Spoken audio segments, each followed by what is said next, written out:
Go follow me on Instagram, The Trap Exotics, where I have a lot of my content as far as like what I work with behind me and my projects. They were okay for a while. I gave them a big enough exposure. I thought they would be okay. My God, like the animals, the people, the amount of people, the transactions, it blows them away. There's 16 cages total. I think there's 10 or 11 rattlesnakes left. Mealworms, superworms, wax worms, they hornworms at times. That's just for the numbers that we have here. My double cake will feed over 1,000. I mean, because that speaks volumes to y'all dedication, you know what I'm saying? Because you don't always feel 100%, like we was alluding to earlier. So, definitely. Shout out to y'all for pushing through.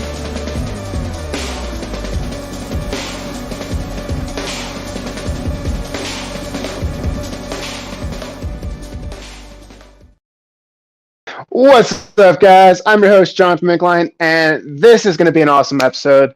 Thank you for everybody who has joined us today. Today, we've got Flexin and Finessin, and we've got FTL Reptiles up in here. So let me just go ahead and say what's up to some of you guys in the chats right now. Let's see who kind of got here first. I know a lot of you guys are in here. We got 15 people on right now. First to show up, we've got Kent from Craft Brew, Morphology. Thank you so much, Kent. I got Kike from Bosa Balls, always supporting my channel and all of your channels. I'm sure if you guys have a channel, content, social media, he's on there sharing your posts. We got Elite Exotics. Thank you so much for coming out. We got Ken from Kenneth Evans, LMK Reptiles. LMK Reptiles, thank you so much for showing up. Leviathan Snakes, thank you so much for coming out. Congrats, guys, for winning the 15 minutes of lame. Super proud of you guys. You guys deserve it. You guys have the best reels, the best posts. You guys really put in work with your lighting, your editing, and just coming up with creative content that not a lot of people are really doing. So you guys deserve it. Man, I'm not sure if you guys can get into it next year. If you guys are going to be a judge, I kind of got to figure that out. But man, welcome. You guys are in the Hall of Fame now. So that's super awesome. Thank you so much, Genetics Nerd. I appreciate you. Jay Hill, thank you so much for coming out. We got Geo from Eden's Den. Awesome. Always been here to support. Let's see who else we got. Live feed ASMR. You're awesome. It seems like you've always been watching my shows. You've been hopping on my content, all that good stuff. We got Zach Bra up in here. Thank you so much. You're awesome. And we got Rock on Reptiles. Super awesome to have you in here. Thank you so much. Looks like we even have 18 people in here right now, so do not leave. I'm going to bring these guys on. I'm going to bring Chris and Levi on in just 2 seconds once I can find my way through all of this chat. We got Shane from Heads and Tails. Thank you so much, Shane. Always been a supporter. It was nice having you on my show. Definitely got to have you and Ken back sometime. Let's see. That might have caught us all up. I don't know. These chats are still coming in. Oh, man, there's a lot of you guys. We got Stan up in here. Thank you, Stan. Appreciate you so much. Karashea, hope I'm saying that right. Thank you so much for coming out. You've always been a huge supporter. So without further ado, guys, let's bring on our guests. They're just behind the stage, and I'm going to pull them up here. What is up, Chris and Levi? What up, bro? What's good? What's good? Oh my God! Thank you so much for coming on. Dude, I think everybody's so stoked for the show. So much support behind this, and it's not because of me. It's because of you guys. You guys have your own channel, your own channels, and then you guys do your podcast together. And man, you guys have got such a huge backing. You guys bring the heat every single week. Come up with awesome topics. Have great conversations. Bring on amazing guests. And yeah, it's just really awesome to see you guys coming up. I think, Levi, you guys said you were doing your show together for only about 3 months now. Is that right? Yeah. Man, that's really awesome to be where you're at in just that short amount of time. So without further ado, let's get the show started. I want to know, who are you guys? Where are you from? and how did you guys come up with your channel names? And then I'll get into how did you guys meet and all that stuff later. But who are you guys? Tell us a little bit about yourself. Go ahead, Chris. I started last time. You go. All right, fine. I'm from San Antonio, Texas. The Alamo, see the Alamo, my logo. Nice, dude. Hell yeah. Oh, I'm from Texas too, man. I was born there, so Texas represent. Yeah, I'm Flexin, Finessin, Reptiles. I mean, I'm just here to shout out everybody, support everybody, For sure. Awesome. So how did you, really quick before I move on to you, Levi, how did you come up with Flexin and Finessin? Like, what's that sort of about? That was me just trying to combine my gym and Reptiles together. Gotcha. Okay. For sure, man. So that's how that came about. And then the Alamo, because I'm in Texas, San Antonio, Texas, right in the middle of the Alamo Center.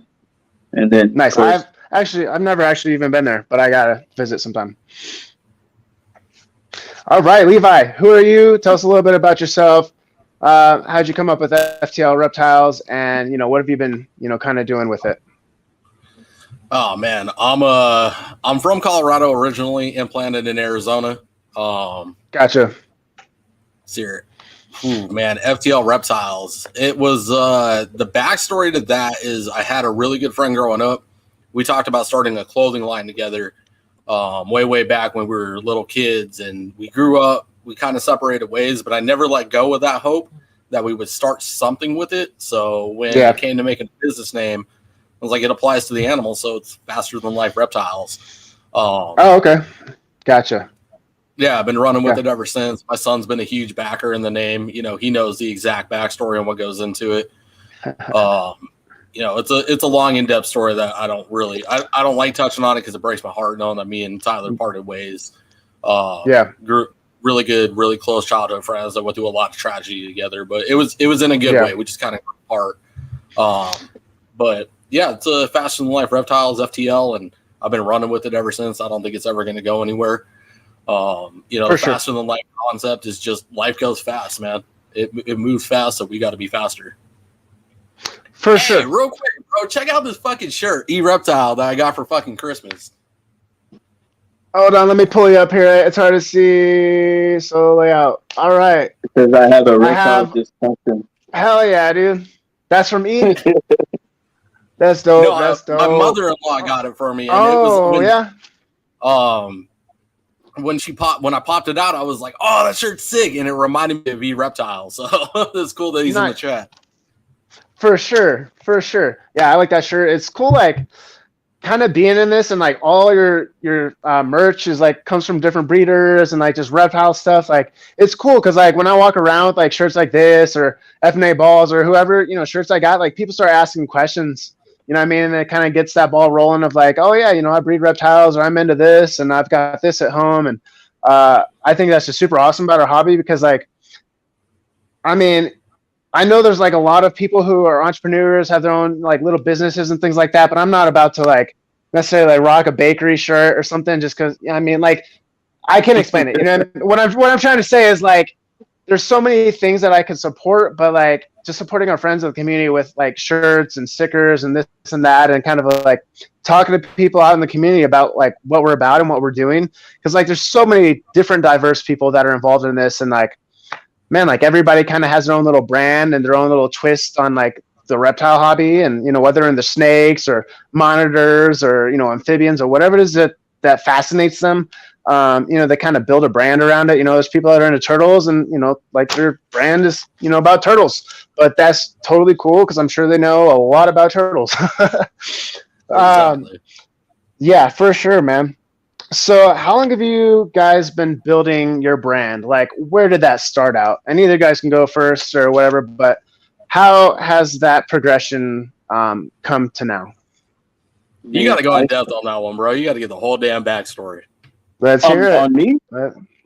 Yeah, Chris, you got to go all the way back, bro. You want me to go all the way back to when I started Reptiles, man? Let's go all the way back. And all the shit, man, all the shit you've been up to. I started when I was 12 years old. I had gotten a rat snake, but before I got a rat snake, I was looking at a carpet python at a pet shop. Oh, right. Yeah. And I was curious about snakes at the time. I didn't know what to get. I see this carpet python, but I was holding a hedgehog at the time because I'm in a pet shop. It's an exotic pet shop. So I'm holding the hedgehog now. I'm like, can I hold the snake? And I go, does it bite? And the guy was like, nah, it doesn't bite. So, so I put the hedgehog down and I go to grab the carpet python. The first thing the carpet python does is, and then me, because I'm 12, I don't know the grab it by the back of the head. I just yanked that shit off. Oh, and like it wasn't just a defensive; it was like a feeding strike. Yeah, or what? actually, What was it was a food response. Actually, like lodged onto my hand, like stayed there. Oh my god! And it freaked me out. Like it freaked me out, and I just pulled that thing off, like launch that thing, right? Yep. No, that's happened to me before. It's just like so unexpected that you just flinch and then it goes across the room. Definitely has happened to me. What's up, Hutch? What's up, curly hair keeper? Yeah, and, thank you so much. And when it bit me, I yanked it off and I saw a rat snake, and I was like, I'm gonna take a rat snake instead. So I bought the rat snake. Okay. Yeah. And then like a couple of months later, I bought a hognose, just a regular hognose, and then I just kept buying more snakes and buying more snakes. I had 8 corn snakes. You were at like 13. You were talking about like really young when had all these. Yeah, I was young. Animals? I was like 12. Okay, yeah. Yeah, I was 12 years old. And I had like 8 corn snakes. I had a hognose snake and a milk snake. Like people were giving me like snakes, and back then. And for sure, as I'm getting older, I had to get rid of them. Well, back in like recently in 2018, because of life, like.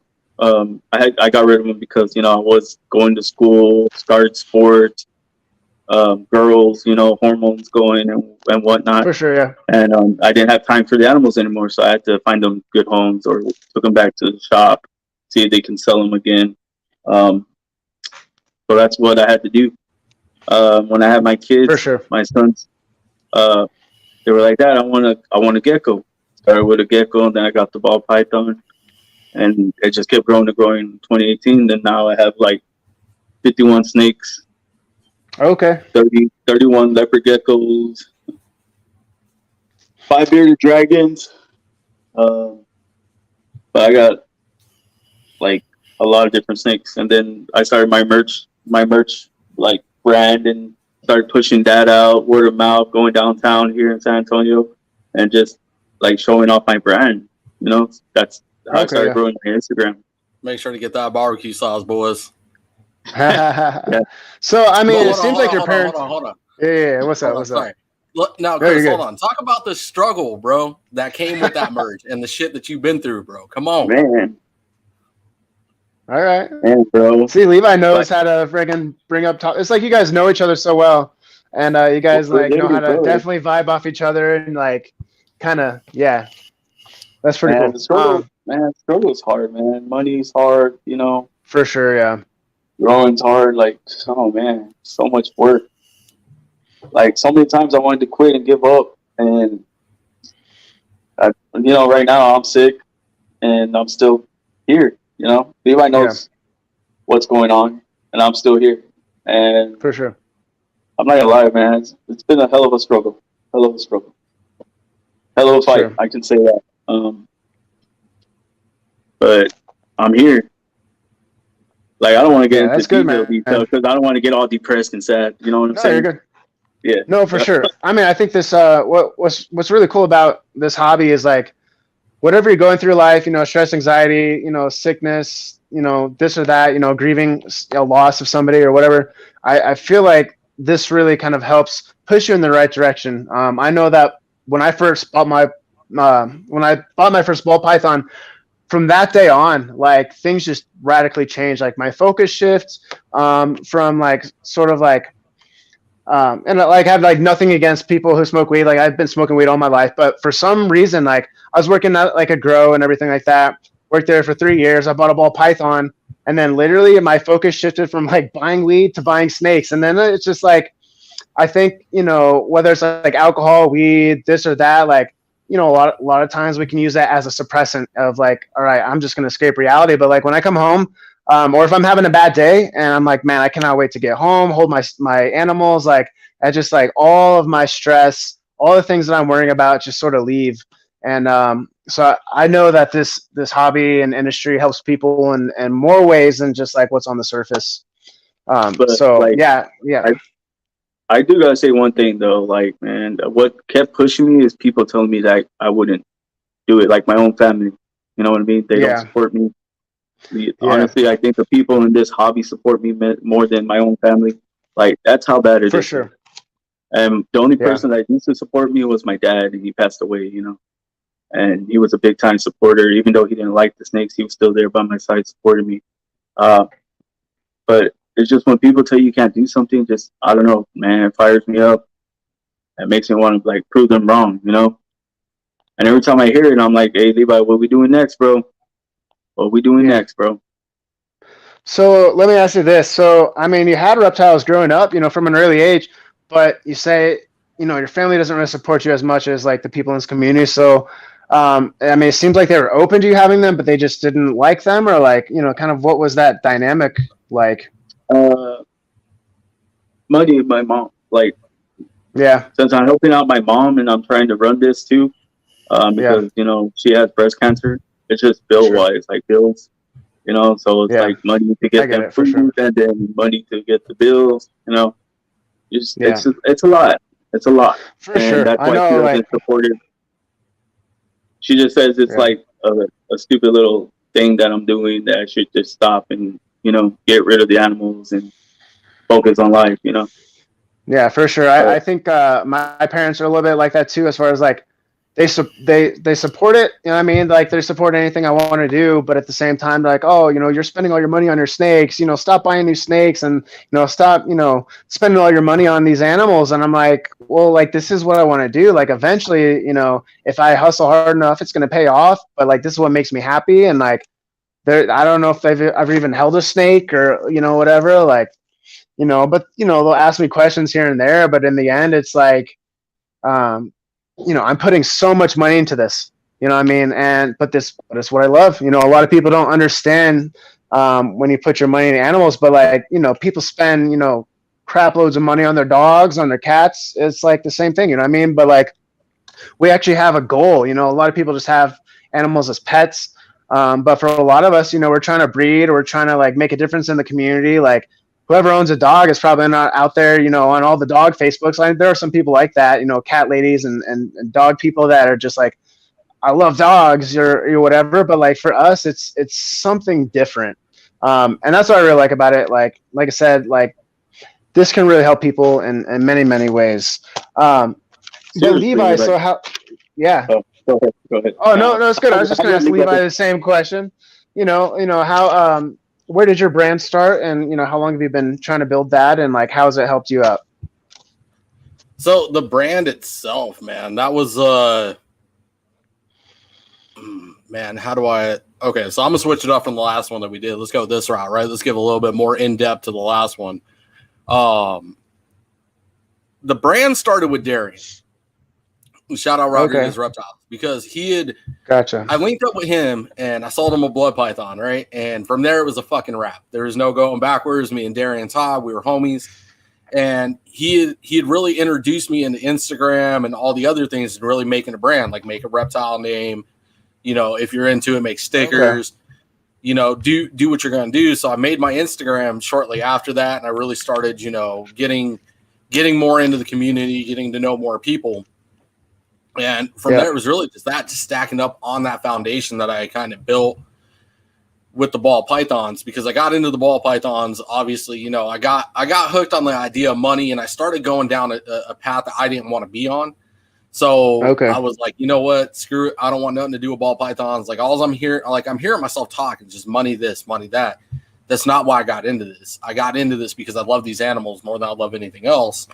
You know, so I let everything go. And really, that's really where the focus on the brand started, was, you know, the community outreach, working with reptiles. We got involved with the Cub Scouts.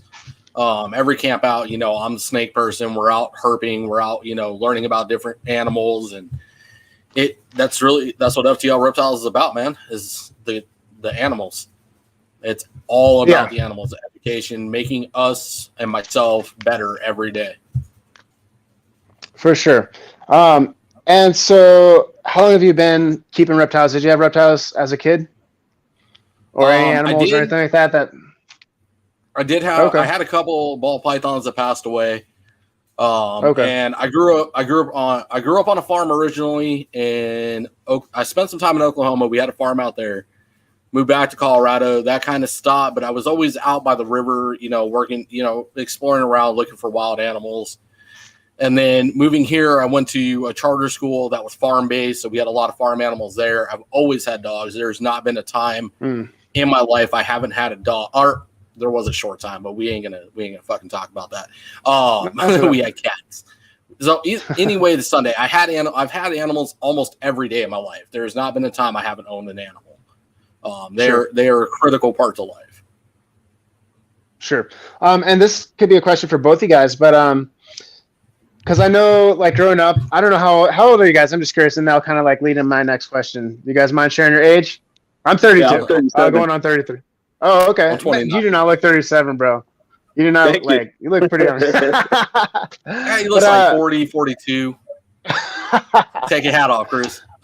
So, like, growing up, I think we all sort of share this in common because I've watched your lives and just a lot of people in this community. But, like, what influences did you guys have growing up? Was it, like, Steve Irwin that, like, kind of pushed you in a direction like this? Or was it just, like, being out, for me, being out, like, fishing with my dad when I was young, finding turtles and frogs and snakes and this and that, just being out in nature kind of fascinated that. And then, of course, you got, like, Steve Irwin on TV and things like that really pushed our generation towards doing something like this. And I don't even think, a lot of us might not even be here without, influences like Steve Irwin, or I know there's like Kratz Creatures and things like that on TV as well. And so, I mean, there's like some people that were sort of paving the way for us to an extent, people that were really into conservation and education. And so is that like applicable to you guys as far as like, watching those shows and having that sort of influence growing up? Yeah, I actually grew up watching Steve Irwin on Discovery Channel and just like watching Discovery Channel. Period. Like I was like, man, I want a snake, I want a lizard. But then going fishing, I used to chase lizards like in the little woods that we have here. Yeah, just try to catch them. But yeah, that's how I got started fascinated with like reptiles. I was like, I'm gonna get one, and then I got one, and then I got more, and then I fell in love with them. And like for sure, I had like ball python babies that haven't been posted yet because I don't know, man. I want to keep them, but I already sold one, Yeah. Shout out to Reptiles, Jeff Corwin. Holy shit. Yeah, bro. For I sure. remember before, Yeah, I did forget about him for a second, to be honest. What's up, Patrick? Thank you so much for coming by, man. Yeah, so Levi, is that like sort of like the same that, you were watching those shows too and things like that? Yeah, watching Steve Irwin growing up. I mean, anything and everything, Discovery Channel, Animal Planet, National Geographic. Yep. Mm-hmm. Spending time out in the woods in Colorado, any chance I got to interact with wildlife or chasing lizards, chasing snakes. For sure. It really, it was essentially the embers that started what's burning today. Yeah, it's really cool. I think, growing up, I would always like find myself like what am I trying to say? Like navigating to those shows, like being attracted to like those sorts of nature shows and things like that. And now that I watch, like if I go on YouTube and like try to watch Steve Irwin shows back or highlights of him, I'm like, man, dude, like he has so much passion, much enthusiasm for what he's doing. Like he literally told, people would ask him like, are you doing this like for money and this and that? He's like, all the money I'm getting through the zoo and my efforts is going straight back to conservation. It's going straight back to buying land so that way we can preserve it and make sure that these animals are, safe and thriving and things like that. And I think maybe there's a lot of people that, care about their animals, but I don't know if they're actually out there, trying to make a difference. You know what I mean? And I'll get into this later, but I think that's why it's important to support USARK, man. Like, even if you're not out there in the field doing that type of stuff, like you can still, make a difference because those guys are fighting for us to have animals. They're fighting for conservation and things like that. I concur. So yeah, man. Yeah, for sure. So leading into my next question, how did you guys meet? How long has that relationship been going on? I'm gonna let Levi explain this one because I get it wrong. I know a little bit about it, but like I want to hear the story. Like it's always nice to get a fresh perspective on this. So how'd you guys meet? So I did a little bit of background on this one, after we talked about it on Herb Collector, because damn, that timeline was all fucked up. It was like trying to watch a Star Wars movie. That's funny. Darian was the start, bro. So it started with Darian. Oh, okay. Darian brought me into the community. I was like screwing around in the background. And Chris, we met through an Instagram live, those late night lives that you used to do. Eventually it came around to commenting. We started following each other, and it was basically from there, it was downhill. There was at one point, I don't remember how because I can't figure out where, but somebody mentioned Fortnite. And that was that was like the spark to the fire. I want to say like you had mentioned your kids were playing Fortnite, and I was like, oh, me and my kids play Fortnite. And everyone kind of was like throwing their gamer tags out there, and me and you clicked. And from there, it was one thing after another. We played Fortnite for, it had to have been 2 or 3 months before we decided to do this. But it was in almost every other freaking night, bro. We were on just beast moding. Yeah, for sure. We were just on Fortnite talking about plans, and we're like, well, everybody's like, well, Chris, go and jump on YouTube. Start your YouTube channel already. Let's do this. And just took off from there, man. But I was already doing the show on Instagram. I was already doing Flexin and Flexin on Instagram. I had guests. Gotcha. I actually didn't want to leave Instagram only because like there's so many people on there. Like I love them all. Like I love everybody, you know? Yeah. And when I came to YouTube, like not everybody followed, so I was just like, okay, then that shows me, who's gonna follow me and who's not gonna follow me. You know? Mm-hmm. So yeah. Two platforms don't. It's tough to intertwine the two, man. I forgot who was saying Donnie. And no, I don't. Here, let me address this now. Yes, I'm bringing up Donnie. I don't give a fuck what anybody has to say right now. I don't care. I'm not getting in the controversy of this. But if there's one thing that man knows is social media. So we're going to touch on that and that only. He had mentioned that you want to grow your Instagram, your Facebook, your Twitter, and bring those people over just like you did. You did it in the exact way that Donnie had suggested. You grow that following so that way they see on Instagram, oh, such and such person is doing this on YouTube. Let me go check that out. Versus YouTube, we don't really, like, I've noticed, like, I'm really guilty of it. Like, I don't click on the Instagram links because I'm so focused on what's going on the video. Your brain can only do so many things at once, so you forget to go back and click. Versus Instagram, you're like, oh shit, so and so's got a YouTube. Let me go check that out. Let me hit that like button. Let me subscribe. Yeah, it's a part of like the flow and how they design the algorithm that we all fall into. Sure. Yeah, you did it right. Yep. Nice. For sure. Final. Yeah, dude. So that's awesome. And you guys have known each other for how long now? Like a couple of years, or? We're going on over a year now. Yeah. Okay. Yeah, it hasn't been incredible. It feels like it's been incredible. God, it feels like I've known you my whole fucking life at this point. You guys act like you guys have known each other forever. I've got like one of my best friends. I kind of celebrated, Christmas with them, and like we were talking last night. It was like, how the hell did we even meet? Like, it's just weird how life works. Like, life's a trip, man. Like, sometimes you meet somebody that just like you get along with, and like everybody outside of that world is like, they just don't get it. Or like, I mean, I can't explain it. It's just like something that, people have as friends. And I mean, like, it's nice to find somebody that you can really get along with, like call up, talk shit with or whatever, this, that. That's really awesome. Have you guys actually met in person, or are you guys like mostly just kind of online? Oh, for real? Okay. Yeah, only online. We're gonna meet each other Valentine's weekend. For real?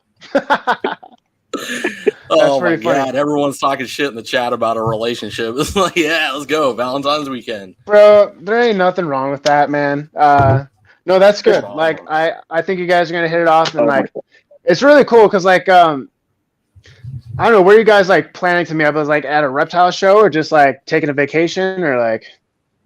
Yeah, we're gonna do the NRBC Arlington. We're gonna meet up with Earl. We're gonna meet up with DNT Retics.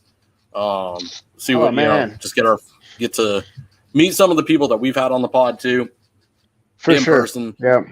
I'm excited to meet both of those fucking breeders, man. I mean, DNT's got the Retics going on. Earl's got his godliness going out there. So yeah, it'd be pretty fun.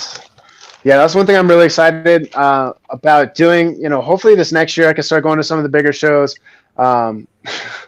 These comments are wild. Oh my god! What did I say? It's like I don't know if I should pull these up. Go ahead. They mean well. They're just giving you guys crap. I was like, it's up to you, brother. Really, it is. It's up to you. They're just jealous. They don't have a freaking best friend like that, man. So I'm looking forward. I'm really trying to go to Tinley this year and the March show, and then hopefully I can make the later one. That'd be easy because my family lives only a couple hours away from that. I would love to go to the Arlington show, but I don't have plans for that currently. Maybe if I can make it to like the Fall Daytona show or something like that, that'd be awesome. Because it's nice to be able to so far what I've been doing is building, a presence like on Instagram. Then I led into YouTube and then just meeting people, through lives and stuff like that. You just, it's nice to be able to actually meet people in real life, the people that support you and things like. So you know what I like to do? Like when somebody tells me, don't go and talk to that person, but I go and I talk to that person anyway because I give them the benefit of the doubt. Like, if you stab me in the back three or two times, that's it, man. I'm not gonna talk to you. So and then that was on themselves. Can we time out real quick? Go back to Gio's comment. Can you highlight that? Because that is a critical part we always miss. So exclusive right here. No, it's not on Chris's fucking OnlyFans. But that's how this shit really started, bro. Like that. If you go back, the first original shit talking that everyone was doing, and what really got a lot of us to mingle was the fact that you started a fucking OnlyFans. I tell them, and they think I'm joking. I do have an OnlyFans, but it's only for one. No way. That's funny, guys. That's so funny. But Gio, you gotta plug the link, bro. Go find it. Yeah, you guys are really, really crazy. Fucking Chris's only. Anyways, I don't think that's ever gonna die. Go ahead. That's hilarious. That's hilarious, guys. So we can shift away from all that. Let's get to the next couple questions. Why do you guys choose to focus on reptiles rather than focusing on other hobbies? Or Chris, I mean, I know you're, would you say the gym is your hobby, or why do you guys do reptiles and not focus on other things, I guess? Or maybe you do focus on other things. I don't know. Well, we're focused on a lot of things. Actually, we talk about a lot of things, man. We're actually trying to work in USARC. We also got another project. So what we're trying to do now is we're taking Flexin and Flexin and doing productions now. So we're gonna do Flexin and Flexin presents the Coil Room podcast, on Spotify, stuff like that. We're gonna try to take Flexin and Flexin because that's what made who we are. Everybody was like, hey, well, the name kind of throws you off. It doesn't show you're into reptiles. It doesn't seem like you're talking about reptiles. It seems like you're talking about something else. But I'm just the community gave me that name, because I was on Iron Dogs podcast live one day, and they were like, "What's up?" Sexin and Flexin, and then they used to call me Funk Master Flex. They started giving me so many nicknames. Yeah, they were giving me so many nicknames over there, and the only one that stuck with me was Sexin and Flexin. And they're like, "Yeah, you should do a show on that." So that's where the name came from for the show. I ran with it, and this is where we are. For sure, man. And yeah. Chris, what other hobbies do you have, bro? Oh, what other hobbies do I have? I just have the gym, reptiles. Sure. That's it. Besides Fortnite. Yeah. Shit, we ain't Yeah, I used to play the game a little bit. I haven't played video games in forever. Like, honestly, when I got into Reptiles, like, I literally just started watching YouTube, like, every day, all the time. Like, I used to play video games all the time, like Call of Duty, you know, and stuff like that. And I just don't know what happened in my life to, like, literally everything that I was focused on, or maybe I was distracted by, like, it just, like, all that focus went to, you know, doing Reptiles and really trying to build something out of this. And, you know, I love it, man. And yeah, nothing wrong with anybody that's, you know, got other things going on. It's just for me, like, if I get focused on too many things, it's hard for me to focus, like, on what's important sometimes. You know what I mean? No, for sure. Levi, yeah. Do you have any, you know, hobbies or anything you do on the side, Levi? Fortnite. And I mean, I used to fish a lot. I've tried getting back into that. And yeah, I feel that for sure. Honestly, I guess you could consider it like an internal hobby, if you will. But I go herping. That's something we don't really talk much about in this hobby, as much as we're involved in it. That is my biggest, like, side quest, if you will, to breeding reptiles, is going out and being a part of where they're from. That's something that I definitely don't think it's brought up enough in this. Like, people say, you know, they herp and this and that, but there's not really a big focus or a big discussion around it. You know what I mean? Like, that's one thing that I need to find people out here locally that know what they're doing, people that like to go out herping. Like, I go hiking all the time and I'll see stuff, but I'm not actively, like, trying to find stuff necessarily, like, you know, trying to find ponds or, you know, this and that are living and thriving, or, you know, places where I can find, like, lizards. But, like, I know there's, like, tarantula migrations where I'm at. You know, I can go and find tarantulas certain parts of the year. There are, like, little lizards out here in Colorado. Well, you grew up in Colorado. I'm up here in Colorado Springs, and you know, there's things here and there, but I just don't know where to actually go herping. You know what I mean? Like, if I see something, I'll see it. You know what I mean? I'll try to catch it, but you know, other than that, like, it's something I want to get educated on. You know what I mean? Knowing, like, the local wildlife and knowing what, you know, plants I'm looking at and this and that. And it's just, like, yeah, just educating myself and yeah, man, just getting out there and actually getting into their environment. I will suggest to you and anybody that wants to go herping, either find a local man, that fucking stings a little bit saying this. Find a good local Facebook group.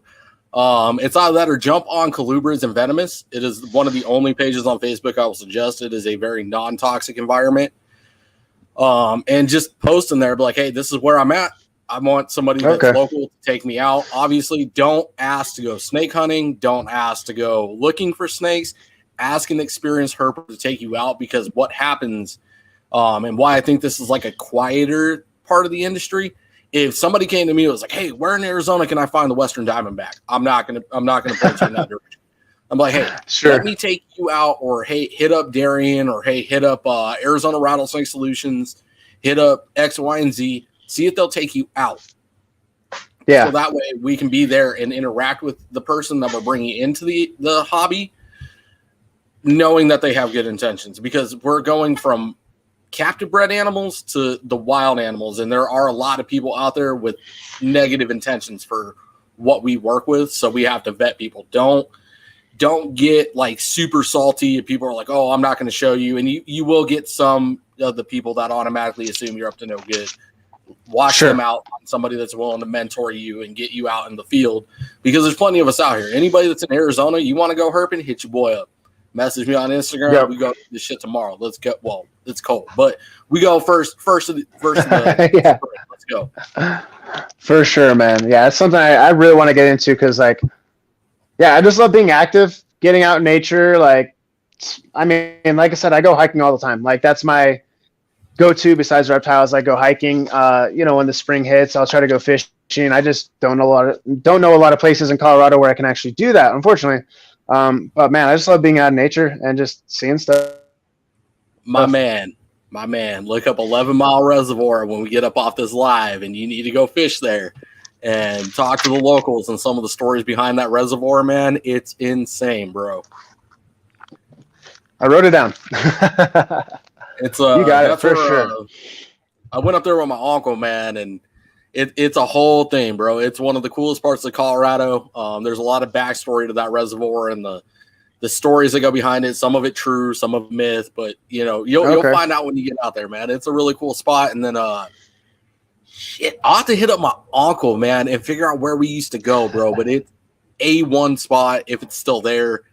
And then go herping, bro. Go herping. Like intentionally look for some of the stuff out there. You guys got some really cool animals. They're more select than like the desert, but the ones that you can find are those diamonds, bro. Like you guys have the Eastern Diamondback out there. Thing is sexy. In Colorado? Is that what you're saying? Yeah. Yep. Actually, you know what? That might be actually I did run into a rattlesnake like a year or two ago, and I was at work. I was working for a grow at the time, and it freaking dude, I was so pissed, like, because people hate snakes. Like, a lot of people just naturally hate snakes or whatever. And so some of the guys, like, found this rattlesnake underneath one of the tractors on our plot of land that we were growing at for this company. And, it just causes, everyone's attention to, like, get focused on that. So we're all, like, standing around this rattlesnake. Someone comes up with a shovel and, like, chop his head off. I'm like, bro, it wasn't hissing. It wasn't rattling. It was literally doing nothing for you, like, nothing to you. You know what I mean? It's like, and I think I did have snakes and stuff at the time. And you're like, bro, like, unnecessary. Like, I won't kill a spider. And, like, I won't even kill whatever. I just see no reason to kill something that's not harming me or whatever. It might be dangerous, like a black widow. There's tons of those out here, brown recluse. But I'm not gonna kill it just because it's got a part in nature. You know what I mean? It does something, good for our environment. You know what I mean? It was here first. And if it's dangerous, just don't be around it. You know what I mean? Just relocate get away and make yeah. So that kind of like really upset me.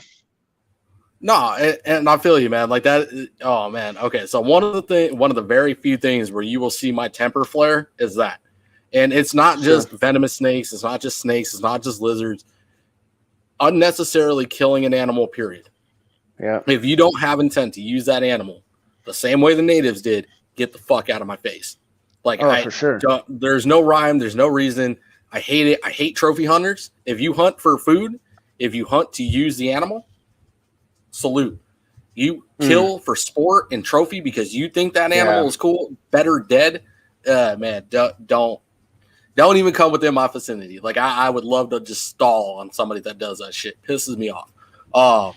But here's an exclusive story for you. One night, right? So my brother-in-law, veteran, cool as fuck, love this man to death. Also a giant pothead.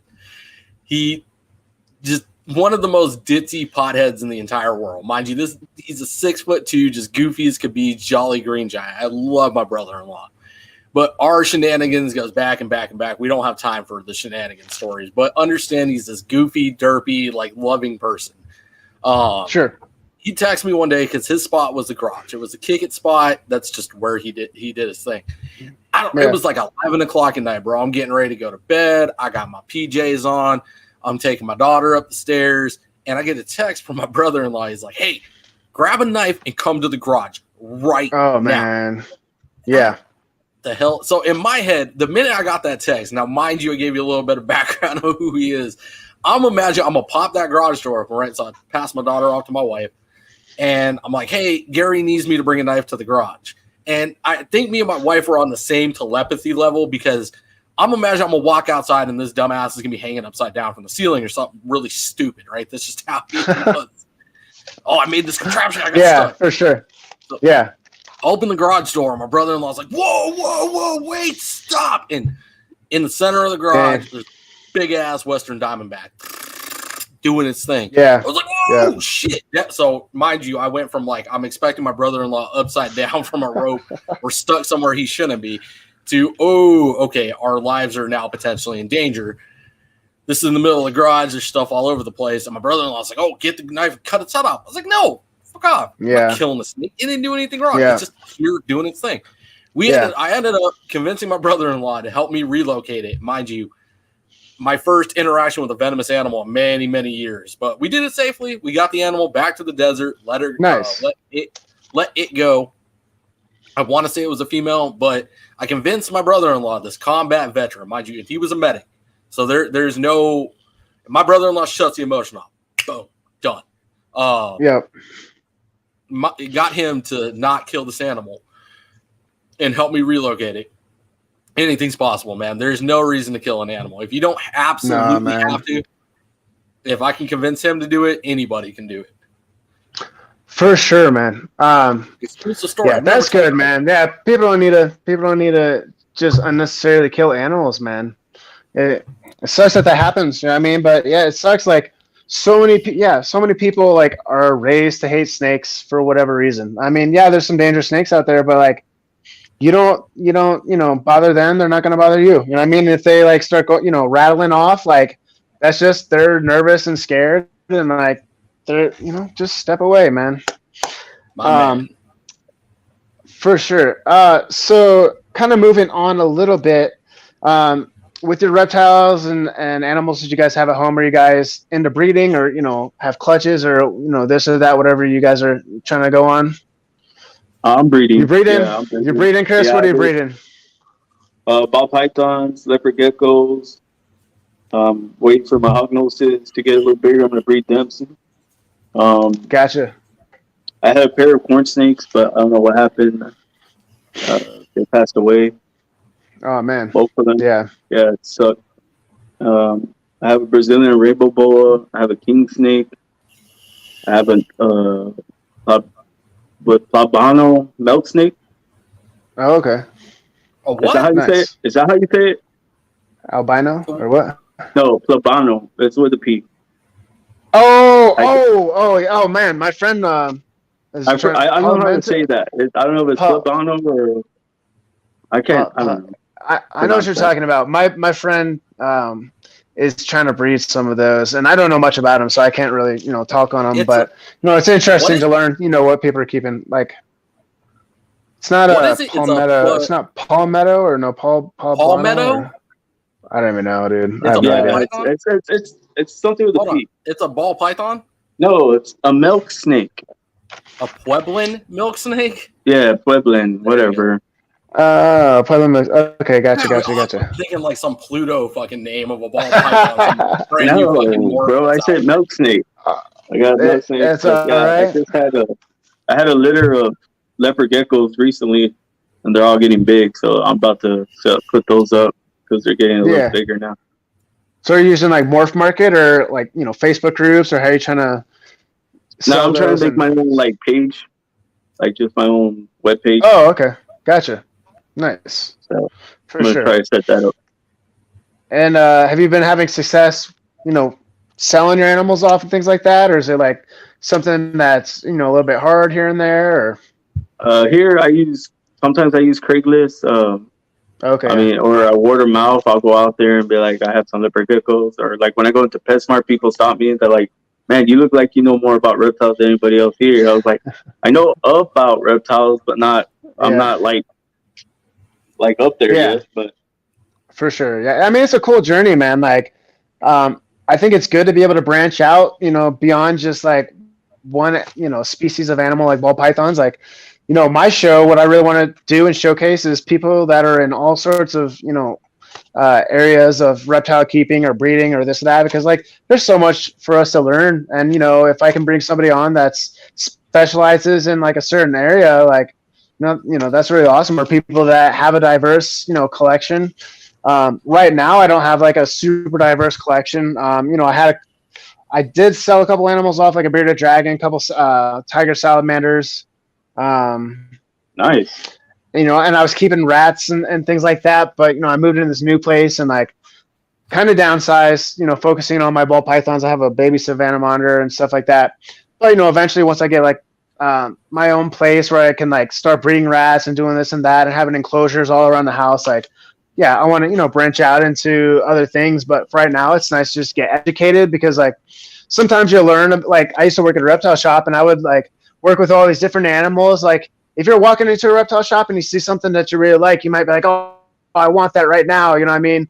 But if you actually like start like being at the reptile shop, taking care of them and things like that, I like there were some animals that I was like intrigued with at first, and and then like taking care of them, like I really kind of don't want this long term. You know what I mean? Like it's fun to take care of here and there, but then there's some other animals I'm like, man, I would give that the best setup, best enclosure, the best life that I could possibly give. So I think you have to be passionate, about what you're getting into, because it sucks to see people get animals and then, like a year later, like, oh, I can't take care of it, or if they don't think it's going to get big and it gets big, like, oh, I can't house this retic anymore, but it was super cool as a baby. You got to know what you're, kind of getting into and stuff. I mean, it's not only that. It's like people don't realize how much money these animals are. Yeah, for sure. So that's why everybody's like, do your research. Make sure you can like rate the animal and, afford the animal as well, instead of giving it up in a year or dumping it off somewhere, down the street. For sure. I mean, what's up, Fred? Or letting it go in your own backyard and then it's up on the news. You know what I'm saying? For real, man. Like, if I could say anything to anybody, it's just do your research. Do your research. Yeah, 100%. And what about you, Levi? Are you breeding, or you just reptile keeping, or like, what are you doing with all your reptiles? Okay, for sure. Just collecting. Do you have? I mean, I'm all over the damn place. I don't know exactly what route I'm going to go at the moment. I mean, I've singled it down to collecting. I'm not going to breed. I'll selectively breed. I still have a project in mind. But it's going to be selective to the one species that's closest to my heart, and why I have more of an objective to do it for higher purposes of money. And everything else, I'm thinking I'm going to go just locality and off the wall shit, man. Just stuff you don't see every day. Like a doomerless boa, for example. I know they're gaining more and more traction, but like I want one in the collection just based on the locality of where it's from. I want a Madagascar tree boa. I was like that close to pulling the trigger on a Dominican red boa. One of the coolest red boas out there, man. If anybody wants to know, check that out. Look them up, man. Insanity. Nice. But yeah, just stuff like that. Like, just off the wall things like that make you want to view it. You know what I mean? Be able to show it off on camera, be able to bring people in and show off the standout animals. Yeah. No, that's cool. So I'm going to bring up a comment here because it's kind of interesting to me because we're all a little bit different. But Will is saying, no offense to anybody, but non-ball python podcasts do nothing for me. I watch to learn and have zero experience on other reptiles other than beardy, but even that is limited. Which I think everybody's different, man. Like if you're really into ball pythons, get into ball pythons. Do your thing. I mean, that's essentially my focus, but I'm very curious-minded, and I like to branch out beyond that. Like if there's something that I don't know, I want to know about it. I might not be an expert in it, but I want to hear people that are doing other stuff, man. Like you, Levi, like you're saying, like you want some off-the-wall stuff, people that people aren't really messing around with, and like you could have something that literally nobody has ever seen. I think that's like sort of the intent with ball python breeders. They want to create something maybe nobody's ever seen, like a world's first and this or that. I think they're great, for projects and stuff like that. But like, yeah, if you're trying to do locality stuff, like it's really like there's so many different animals that you could get into. You know what I mean? And that's why it is important to support USARK, because like there might be an animal that like maybe is not really regulated that much, but like you might be able to just like have in your collection or breed and like boost that population, whatever it is, whatever your goals are. Like I think it's cool to branch out if you can, but like we were saying, like know what you're getting into, know the costs of it, know what sorts of upkeep you need on those, those type of animals and things like that. But I get it. I'm not, for example, like I'm not ever going to do aquarium stuff, but I would love to get some like people that are just like fascinated with, fish, things like that. Like Big Tank Hank, I know he's got like a podcast. And literally like when I want to bring him on the show and things like that, but I know nothing about fish. So like, I'm just going to be drilling them with questions and things like that. But I'll learn something. Yeah, for sure. So it might not be for everybody. As a rebuttal to Will, I get it. Respect, like, like hyper focus on what you're doing, but I could say the same thing about ball pythons. Like watching a podcast does nothing for me, but in all actuality, man, it's just about exploring the different parts of the hobby. Venture down different paths, listen to different perspectives. And well, to counter that, as far as like education on ball pythons goes, you'll notice in this hobby, there are a lot of things that crisscross, a lot of different husbandries, a lot of different tricks, a lot of different ideas. Whereas, like, if you're having a ball python that's struggling husbandry wise, you hear of, like the BCIs. There's a couple of things that I've seen from BCIs that work with ball pythons that nobody would really think of if you're just hyper focusing on the two crowds. If you're keeping boas, ball pythons completely separate of each other and only focusing on one, reaching out to the other parts of the hobby, you could try different things, different tricks. Just because it's one thing doesn't mean that it won't work on another. And that, I think, a lot more, and Will, this is not a personal attack on you, I think that could go for the entire hobby. Hyper focus on what you're doing, but keep your perspective broad. Like, tune in. I'm not saying like watch every freaking reptile podcast, because rest in peace trying. Like, if you're not focusing on retics, like, tune in to 15 minutes of the retic lounge. Just see what Lucas and them are talking about over there, or if they're bringing on a guest that you're familiar with. Just tune in for a minute and then tune back out, to see what you can grab and venture out. Yeah, that's I agree with that comment right there. All pythons are the gateway snake. Oh, for sure. Yeah. So that's exactly how it was for me. That's a really good point. So let me actually read this out loud for anybody. Just message your boy. Yes. So FNA says, I added my Australian water python to my collection, and she's my favorite snake. I recently got a blood python. Ball pythons are the gateway snake. Now, yeah, I agree with that, because whenever I first walked into, like, growing up, always saw ball pythons at reptile shops, never really focused on other, like, necessarily reptiles, or maybe just the reptile shops didn't have them. Like, there was like leopard geckos and fat-tailed geckos that I could, buy. I even had some geckos growing up and things like that. But I had always wanted a ball python. So I walked into the reptile shop, start asking about ball pythons, but then I'm like seeing all these other animals, from like monitors to like caiman lizards to dwarf caimans, legless lizards, this, that, there's invertebrates, tarantulas and all this and that. And like, the more I kind of like was there and then eventually started working for them, like, I just got fascinated by everything. It didn't start out that way, where I was like, oh, I want to get into reptiles like super heavy, but it turned out that way. And even though I can't necessarily keep all of them, I want to know about them. So it's a really fun journey for sure.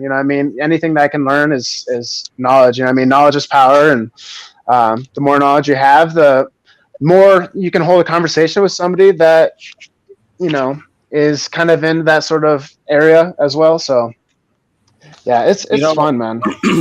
Reference the king himself. Canova got fucking chondros. He ventured into something like, oh man, when I heard about that, I was like, wow, what a freaking jump. But he's killing it. And I think, if I'm not mistaken, when you walk into his facility, it's like one of the first things you see is this chondros. Okay, yeah. So for sure. I could be wrong. Nobody quote me on that. I could be wrong, but I'm pretty sure that's how it's set up, and that's dope. Just having some random badass display animal in a ball python facility, because it gets people thinking, like, oh shit, what is that?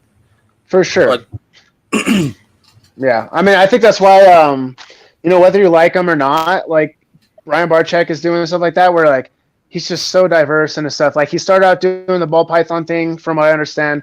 But now he's got the Reptarium, and like, I think that's such an awesome goal for anybody that wants to put in work to make that happen. I think, especially like if you like build a little facility and people can come by and see that stuff, like, you're educating children, you're educating like people that might not know anything about it, and eventually they're going to be like intrigued, and like that memory is going to stick with them. Like, even like going to like a zoo as a kid or something like that, like, you remember those things. You're like, oh man, I saw that albino alligator or whatever, and you're like, oh man, like, I would love to have an albino alligator, or you see like a boa just like on a tree, and you're like, wow, that thing's so big, or like an anaconda in a big ass enclosure, and you're like, it sparks like something in your brain, especially like the younger you are, like it sticks with you, man. So hold on, I'm gonna rebuttal Will one more time. I think Canova got bored. That's ultimately what did he say? What did he say? He said he moved on. Canova mastered balls before he jumped into others. And he's still making other stuff. I will challenge that too. I don't think it's ever possible to master even one species, spending your life These animals are so complex. And Will, I'm not attacking you. This is a segment because that's why that's what feeds my addiction. Is the fact that I can work with all these animals and just learn the different husbandries, the different behaviors, the different patterns, the different care, the different handling. And I can spend the rest of my life chasing this. And I'm not even going to scratch the tip of the freaking iceberg as far as the reptile. You want to say like snakes. We'll hyper focus it into just snakes. You can spend the rest of your life chasing to know all of them, and it won't happen. And then if you put in the word reptiles, oh my fucking God, man. Like the people, like monitor people, bro. Oh, like anybody that works with monitors, like hats off. Because I've been reading more and more because, I'm going to PM you about that Savannah because I want one. I feel like that. I feel like the she said. Dude, sure. Okay, so shout out to D20, bro. He blew my fucking mind the other day. I read about it just a little bit, right? I touched on it, and I thought it was just a theory and what they were moving into. Is a false water let me just segue this. Is a false water cobra a colubrid? And everybody in the comments answer that question also. Here you go. I got a better one. Is a hognose a colubrid? I don't know. It's like I think it is. I don't know. It's like rear fang venomous, but is that I have no idea, man. I don't actually know much about colubrids, to be honest. But colubrid is what they brumate, and I don't know that technical definition of a colubrid 100%. Yeah, they brumate, so they would be considered. I think they would be considered a colubrid. Yes, they're not. See, I don't know. It's not a colubrid. Yeah, see. I can't remember how you pronounce. It's like colubridae. It's a different. So when you say colubrid, it's a blanket term, and a lot of snakes fall into the colubrid family. This is where it gets sticky because it technically can be considered a colubrid. It can be considered, but it's not the scientific definition of it. It's a colubridae, and there's different subsections of that. It's where the rear fang venomous fall in. African house snakes fall into a different part. It's a trip when you really start to look at it. And D20 was just like poof, blew my freaking mind when I read about it.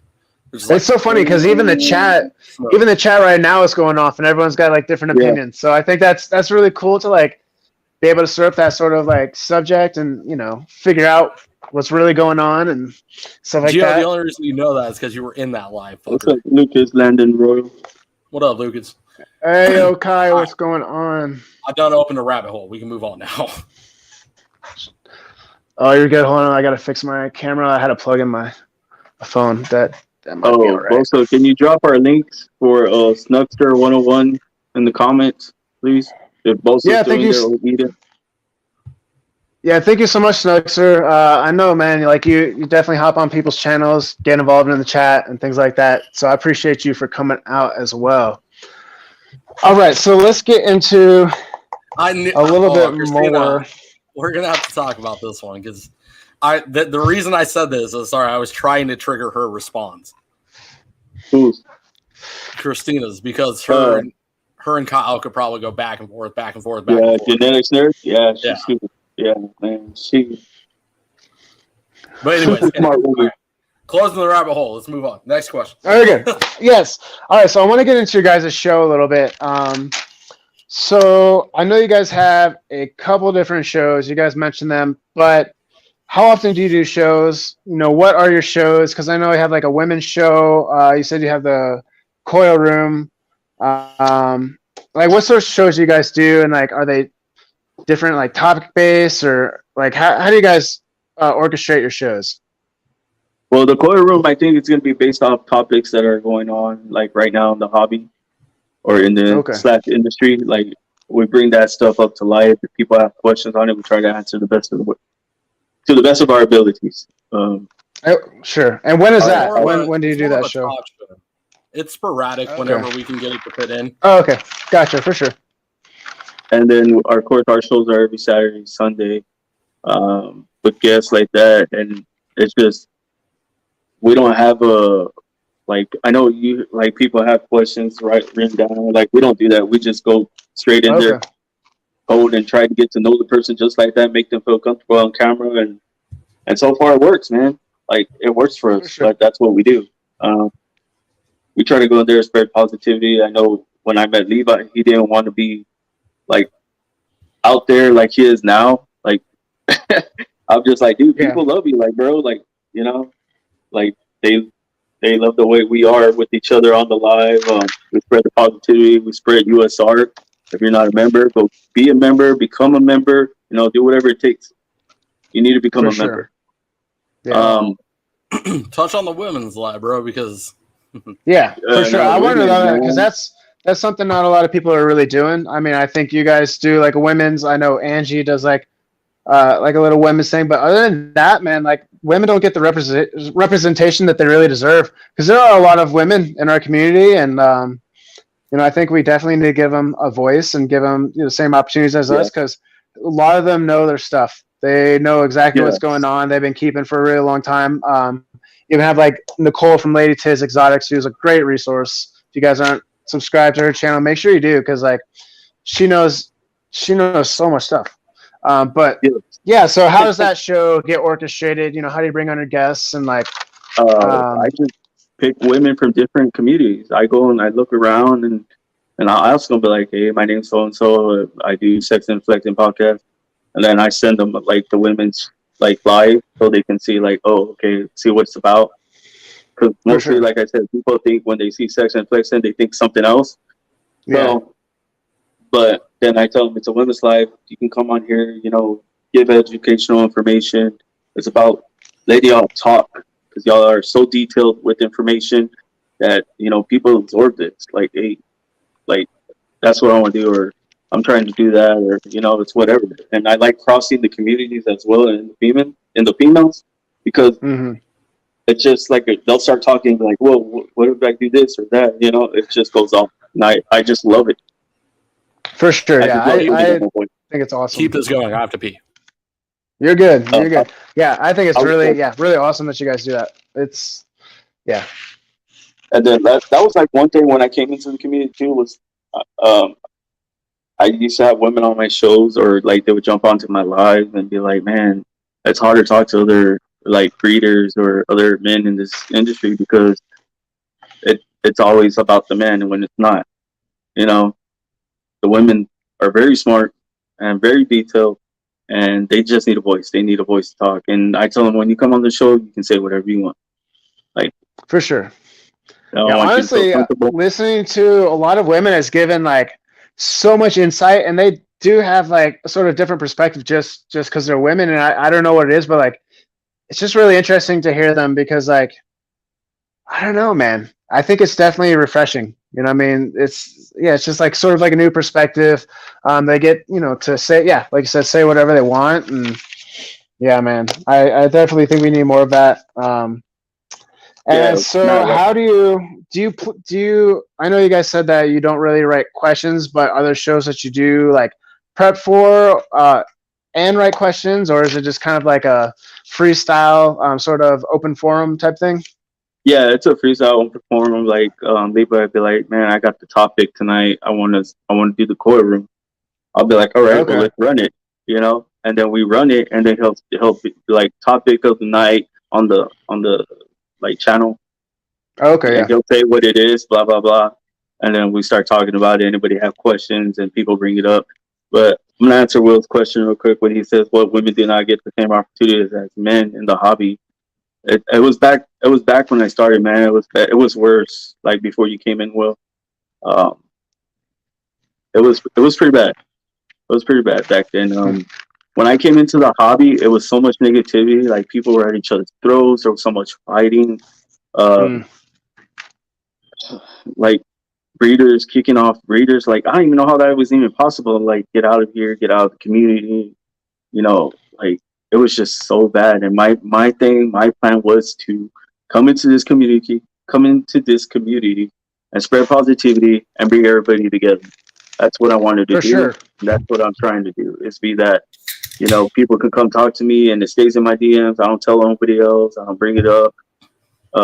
I'll do a live about it. Like, okay, for Christmas, for instance, I had a female reach out. She wanted to kill herself. I did a suicidal live, awareness live. Be like, hey, check on your friends, check on your people, check anybody. It's the holidays. People get really emotional. They get depressed, you know. And I like to jump on lives and be like, go check on your loved ones. I mean, your friends in the community, you know, go check on them. Just give them that support for the holidays because they really do need it. So I'm just going to leave it at that. I'm not going to say anything else. Levi, do you have anything to add? For sure. Hold on, I'm lost. What are we talking about? About our lives. He was asking about the coil room. I was telling him that you'd be like, hey, I got a topic for the live tonight. Let's run the coil room. And we just go like that. Like, we don't have anything written down. Yeah, it's more of like a talk show than anything else. I mean, it's just covering, you know, things that are going on around the industry. Like we did one more based around USARC. That'll be where we discuss the topic I was telling you about backstage. You know, again, it's more of like a talk show. It's like a freestyle where people can jump in and out.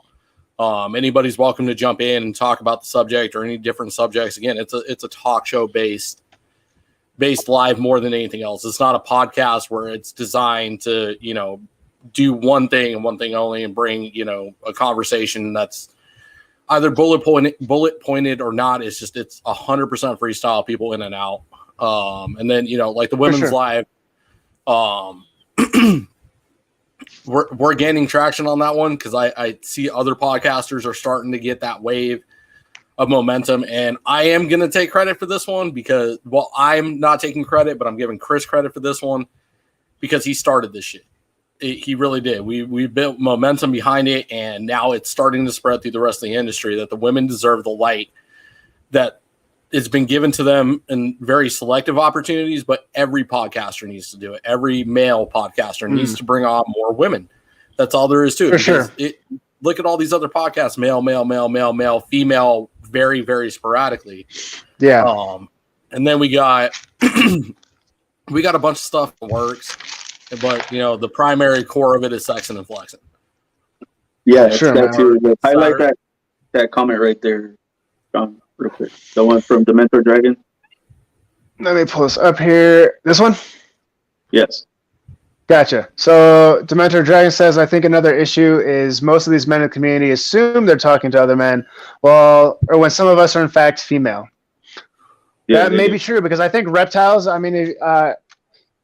Reptiles is, I don't know, it doesn't necessarily define you as a male or female. Like people might see your brand name and people might just might not know, I guess, maybe. Bro, and I'm a response to this because I was one of those. I saw her name, Dementor Dragons, and I was like, "What's up, bro?" Like, okay, yeah, I did it too, and I did it to Seven-Headed Serpents too. But then I did the opposite, and I assumed Gio was a woman for the longest time. Oh man. I think that does happen. It does happen sometimes, yeah. Well, a lot of people, honestly, like to read my name, Inkleline. I like, especially when I first started out and started getting in chats.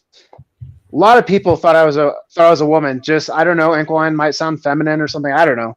But people didn't know what it meant and things like that. So there were a lot of people like, oh yeah, Inkleline, she's she made a good point. And I'm just like, whatever. I just let it roll off me. It doesn't really bother me. But the people who really want to stand out and have their own voice, it sucks to get misrepresented sometimes. The thing about the reptile hobby too, though, it's hard when we're not posting selfies. We don't post ourselves enough. Mm-hmm. Yeah. This actually is a really good segue to talk about something else, but I'll touch on that real quick. That hyper focused point. We show pictures of our animals. We show pictures of our enclosures, our setups, our podcast rooms, our logos, our emblems, whatever, everything. But we never really post selfies. So it is hard to be like, male or female between the different names and different animals. It's all up to assumption at that point. And like, it's a 50-50 split. Hopefully you get it right. Oh, yeah. Shit. What up, Jay, brother? What's up, Jay? Thank you so much for coming by. I've got Jay on. You made it big time, in a couple weeks. I can't remember exactly what day. That's a good guy to have on. That's a good guy to have. Oh man, dude, Jay is man, one of the coolest people in this hobby. I think when I first got into just like the whole Instagram thing, before I even probably really was on YouTube a lot, like I would just see him post all the time, always on lives, always bringing on people. And man, dude, such an awesome guy and positive guy to listen to. And I did ask him to be on my show, so he's going to be on my show, I think in a couple weeks. I honestly booked up the next 3 months, so like I haven't memorized everybody's spot, but I've got it on my calendar. Keep an eye out for him coming up. So really excited. I appreciate you, Jay, for agreeing to come on my show, even though I just started and not a lot of people know me yet, but I promise you I'm going to make it come up. And we also have Jeremy up in here. Thank you, Jeremy, for coming by. Thank you so much for coming. Again, I got Jeremy scheduled. Oh man, like I said, I got to check my calendar. I don't have my calendar in front of me because it's on my phone and I'm using my phone. But I got some awesome guests coming up, guys. So I got Jeremy from Wolfos Morphs, Jay's Reptile Life. I know I've got Mark from 403 Fun. I've got Proper Royals, Leviathan Snakes. F&A Balls is on the 9th. I know that. Man, dude, I've got so many awesome people. And I'm super blessed to be able to get those guys on. But moving on a little bit. So I know you guys have had MJ and Billy on your show. How does that happen? Like you guys have only been doing it 3 months. You guys get those guys on. I know MJ's been a huge influence in your lives. So tell me about that. Like, what were those conversations like, getting them on? What were the podcasts like? Man, I want to know, man, because I think that's great. I don't think everybody can pull MJ or, pull Billy. I know people have, but I think you got to like earn those guys' respect and really kind of show that you're trying to make a positive impact. So like, how did that come about? So I'll do MJ, you do Billy, the two major people, because it's a 50-50 split. All right, awesome. So let me open this up. I know I said I wasn't going to touch on this, but I'm going to. Just a little bit. We're not going to get super controversial with this, but first and foremost, yes, we have had MJ on the show, and it speaks to itself in volumes. If you watch our show, you understand I back MJ at the end of the day. I'm not saying I'm getting involved in anything, but MJ is the homie. He is my inspiration. He's my fucking idol. So, of course, I back MJ in everything he does. Sometimes he's off the fucking wall, and so am I, and everybody else is. It is what it is. Oh, fuck. So I know. You saw that question? Are you looking at Zach's? Yeah, Zach's Spice Life question. You can highlight that. Yeah. I'll answer that. We can get to that after you guys. You can answer it whenever you want. It don't matter. I'm going to finish mine and then I'll answer that. But hold on. So, all right, you got it. The way MJ went, man, I hit him up on Instagram. I was like, hey, we started a podcast and I would love for you to come on. And he agreed. Yeah. It was that simple. Like, it really, I don't know. MJ even said it himself. He didn't know what possessed him to say yes, but he said yes. So it was like, the stars aligned and I got my idol on the show. That was really, and my intention behind it. I didn't want to hear about the Trap Talk podcast. No disrespect in that, because I know somebody's going to end up taking it that way and running with it. I didn't want to hear about the trap. I've heard the trap for the last 3 years. I want to know MJ. And I think my intentions, whether people believe in spirituality, I think my intentions really came through pure, because that's what it was about. Was MJ has been doing this for 3 years and nobody has stopped to think, hey, let me give MJ the light. Let's know more about MJ. What's behind it? He barely touches on that. What, he talked about Mac Dre and Alice, bro, like I fucking poof, like my mind exploded. My heart was like on fire. That man's passion for those monitors is second to none. And that's, let's bring that to light. And that was my pure intention behind it. And to do it, what the fuck is that? Anyways, Zach, it's a 50-50 split between the two. There is they both did great things for the show almost evenly, bringing one of the gods of the ball pythons in and then bringing the god of podcasts in. It was two different crowds, two different energies. It was honestly an even split between the two. They both did great things for the channel. Yeah, it just has so much energy. Like, man, you can just feel it through the screen. I mean, when he was talking to us and telling us, and me and Levi were like this. You can see in the video, we were just like, just listening to him, taking it in. And then Billy too. The one thing that gives MJ an edge up, though, he constantly shouts us out. Like that's that, good. The intro, sure. The intro is him shouting us out. So MJ's got an edge. Give that. Yeah, MJ's got a little edge. Billy just talks about facts. He spits facts. He tells the truth. He tells it how it is. Doesn't sugarcoat nothing, just like MJ doesn't sugarcoat nothing. So, I mean, they were just great guests. And like he asked MJ, I asked Billy, and Billy was like, "Yeah, I'm down. Let's do it." And then he got to know us, and he came back again, and he wants to keep coming back. Him and I've seen that. Yep. So I love it. Like they want to come back. That's really awesome. Yeah, that's good. I mean, I would. So, like I said, I got my first 3 months lined up. I kind of want to get used to my show before I start bringing on bigger guests like that. But man, those are such good goals to have.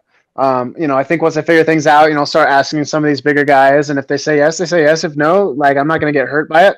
But I think I know one wonderful thing about this community is the fact that we do support everybody.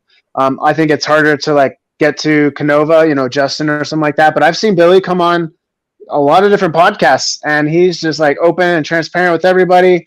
Honestly, I didn't know about MJ until 2 months ago when he had Keys on. I don't know how I didn't know about him. He wasn't coming up in my feed. People that I was following weren't really posting his lives and things like that.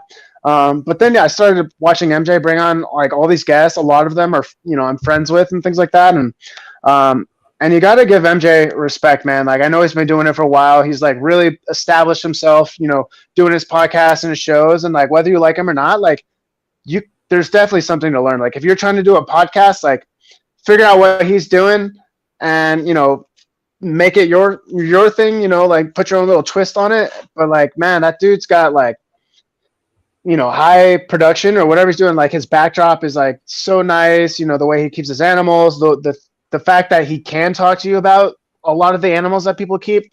And I think he branches out too, as far as not just sticking to ball pythons or colubrids or chondros or this or that. He wants to know everything too. And so I think it sparks a lot of interest for people. And I've seen that dude make $1,000 on a live, just people donating money, $200 here, 300. It's crazy, man. That dude's killing it. He definitely is bringing stuff to the table, I think. And like I said, you don't got to like him, but you got to respect him for winning games and getting out there on the field and just giving it his best and, being hyped up all the time. And, it's really awesome to see him because he's a different sort of animal altogether, I think. It's hard to keep up with him. That's true. No, man, I heard this comparison thrown out, and I know I'll catch some hate for this one. I don't really give a shit. MJ is the Joe Rogan of the reptile world. Love it or hate it. At the end of the day, that's true. He is the Joe Rogan of the podcast game. He's up there, number one. Most controversial, most heat bringing, does the most off the wall shit that you just fall in love with it, man. At the end of the day, if you look past the drama that happens, and it happens with everybody, MJ is a wholehearted person. He's a family man. He keeps the same things we do. He just brings it onto a podcast, and he's unfiltered, literally unfiltered. MJ doesn't hold anything back. He doesn't hide anything. He's transparent in everything he does. So really, when there is a beef, it's just a part of the reptile hobby at this point. Sure. We all can't, we all fucking bicker and argue and fight with each other and say dumb shit, and then we end up fucking resolving it a few months down the road, if not sooner. It is what it is. But what the hell? I was gonna segue into something, and I lost it again. Oh, you're good. Oh, real quick. So I'll give you a little fun fact here. Something I haven't really talked about. Do you want to know who the most surprising guest for me was? That you guys have had on? Is that what you're saying? Okay, who is it? Yeah. So when MJ said yes, of course I was shocked, but I wasn't. It didn't catch me off guard. I was excited. when Chris texted me that Earl was coming on the show. Oh man, yeah, dude. That was my most surprising guest to date because I was like, holy Earl's awesome, dude. You know, like you talk about one of the OGs of the game, and it just caught me off guard. I was super surprised. I was like, holy shit, that's Earl, you know? It was crazy how I got Earl. I'm gonna share this story. Because when I got Earl was like, I've been watching you guys. Like he literally said, I've been following you guys, and I've seen how y'all cleaned up y'all show. And when I asked him to come on, he was like, "Yeah, I'll do it." And then he told me that other people had told him not to go on that show, that we would make him look bad and all this and all that. But they didn't really understand what we stand for. And when we cleaned it up, Earl was like, "Y'all are doing it right." And he's like, "I love your guys' show." And he'll say it again. He'll say it again. He's talked to me on the phone. He's talked to Levi on the phone for an hour and 45 minutes, bro. He'll talk and just give you knowledge. That's how cool it is. Earl is fucking hilarious, man. I love that man. He had me almost in tears at one point. And I was laughing so hard. I forgot what he was doing, but he did something really, really comedic. And I was like, oh, that's a new side I haven't seen yet, but it's funny. What the hell is going on in the comments right now? Sorry, I'm trying. I have no idea. There were a couple of really good questions I wanted to answer real quick so they don't get neglected. Yeah, let's see what's up. Are they in the chat? Yeah, Snugster 101 and then Genetics Nerd had a question too. I want to address both. Gotcha. Of those. Yeah, let me. That is one thing I can get better about is monitoring the comments. Is it what is your best snake? Is it this one? Yeah. Okay. You two go first. Everyone knows mine. Okay. What is the best snake that I own? Is that what the question is referring to? I'll just go with that. My favorite is probably my Call Jungle Hypo Boa. Just because he's so chill, I could take him out. I could bring him out. I mean, he's just right here. Bro, but man, that's like sick. I was gonna say that's a combination. Who produced it? Geez, I can't remember. I bought it from BC's, but BC's got it from a big breeder out in California. Who's actually it might be the guy who made the Call line. I forget who that was. Peter Call. Oh yeah, huh? I actually maybe not. I don't even know. Was it basically boas? I think the guy's just a boa breeder. It might have been probably basically boas. Maybe. Anyways, this is yeah. Here, let me pull this up here real quick. But this is my favorite just because he's so chill. I think since I just pulled him out, he's kind of wanting to get a little antsy on me. But this is probably just one of my favorites because I know he's gonna get big. I love ball pythons and all, but this guy, if I just take him and put him on my bed, he'll just chill with me. And man, I can't wait till I get to breed him. But the thing is, I don't have a female for him yet. But he's just really cool. Yeah, just super awesome eyes. Yeah, he's getting all antsy because I just took him out unexpectedly and didn't really ease into it. But he's right now he's probably my favorite. But I am currently paying off a ball python from Canova that I've got plans for my albino, or excuse me, my lavender albino het pied female. She's just a baby still, so it's going to be a while for her. But right now, I am paying off a lavender yellow belly leopard het pied male that's going to go into a lot of my stuff. So I can't wait to pay him off, but I probably won't get him until the spring just because, it's just winter and all that stuff. That's probably my favorite snake right there is the boa. I would love to get into more of them and stuff, but right now I just don't have the space to do all that. Oh yeah, you speaking my language with boas. So, dude, I love boas, man. I love boas. Best snake, race, I go. I got my rainbow Brazilian boa. Man, I love the boas, bro. That's why I had the Hog Island boa, but she passed away, because I got her from. Oh man, yeah. I got her from what do you call it? Wholesale, they wholesale them. So I guess she thought, I guess she had something or something that came up. So I don't know. Wow. Okay. Yeah.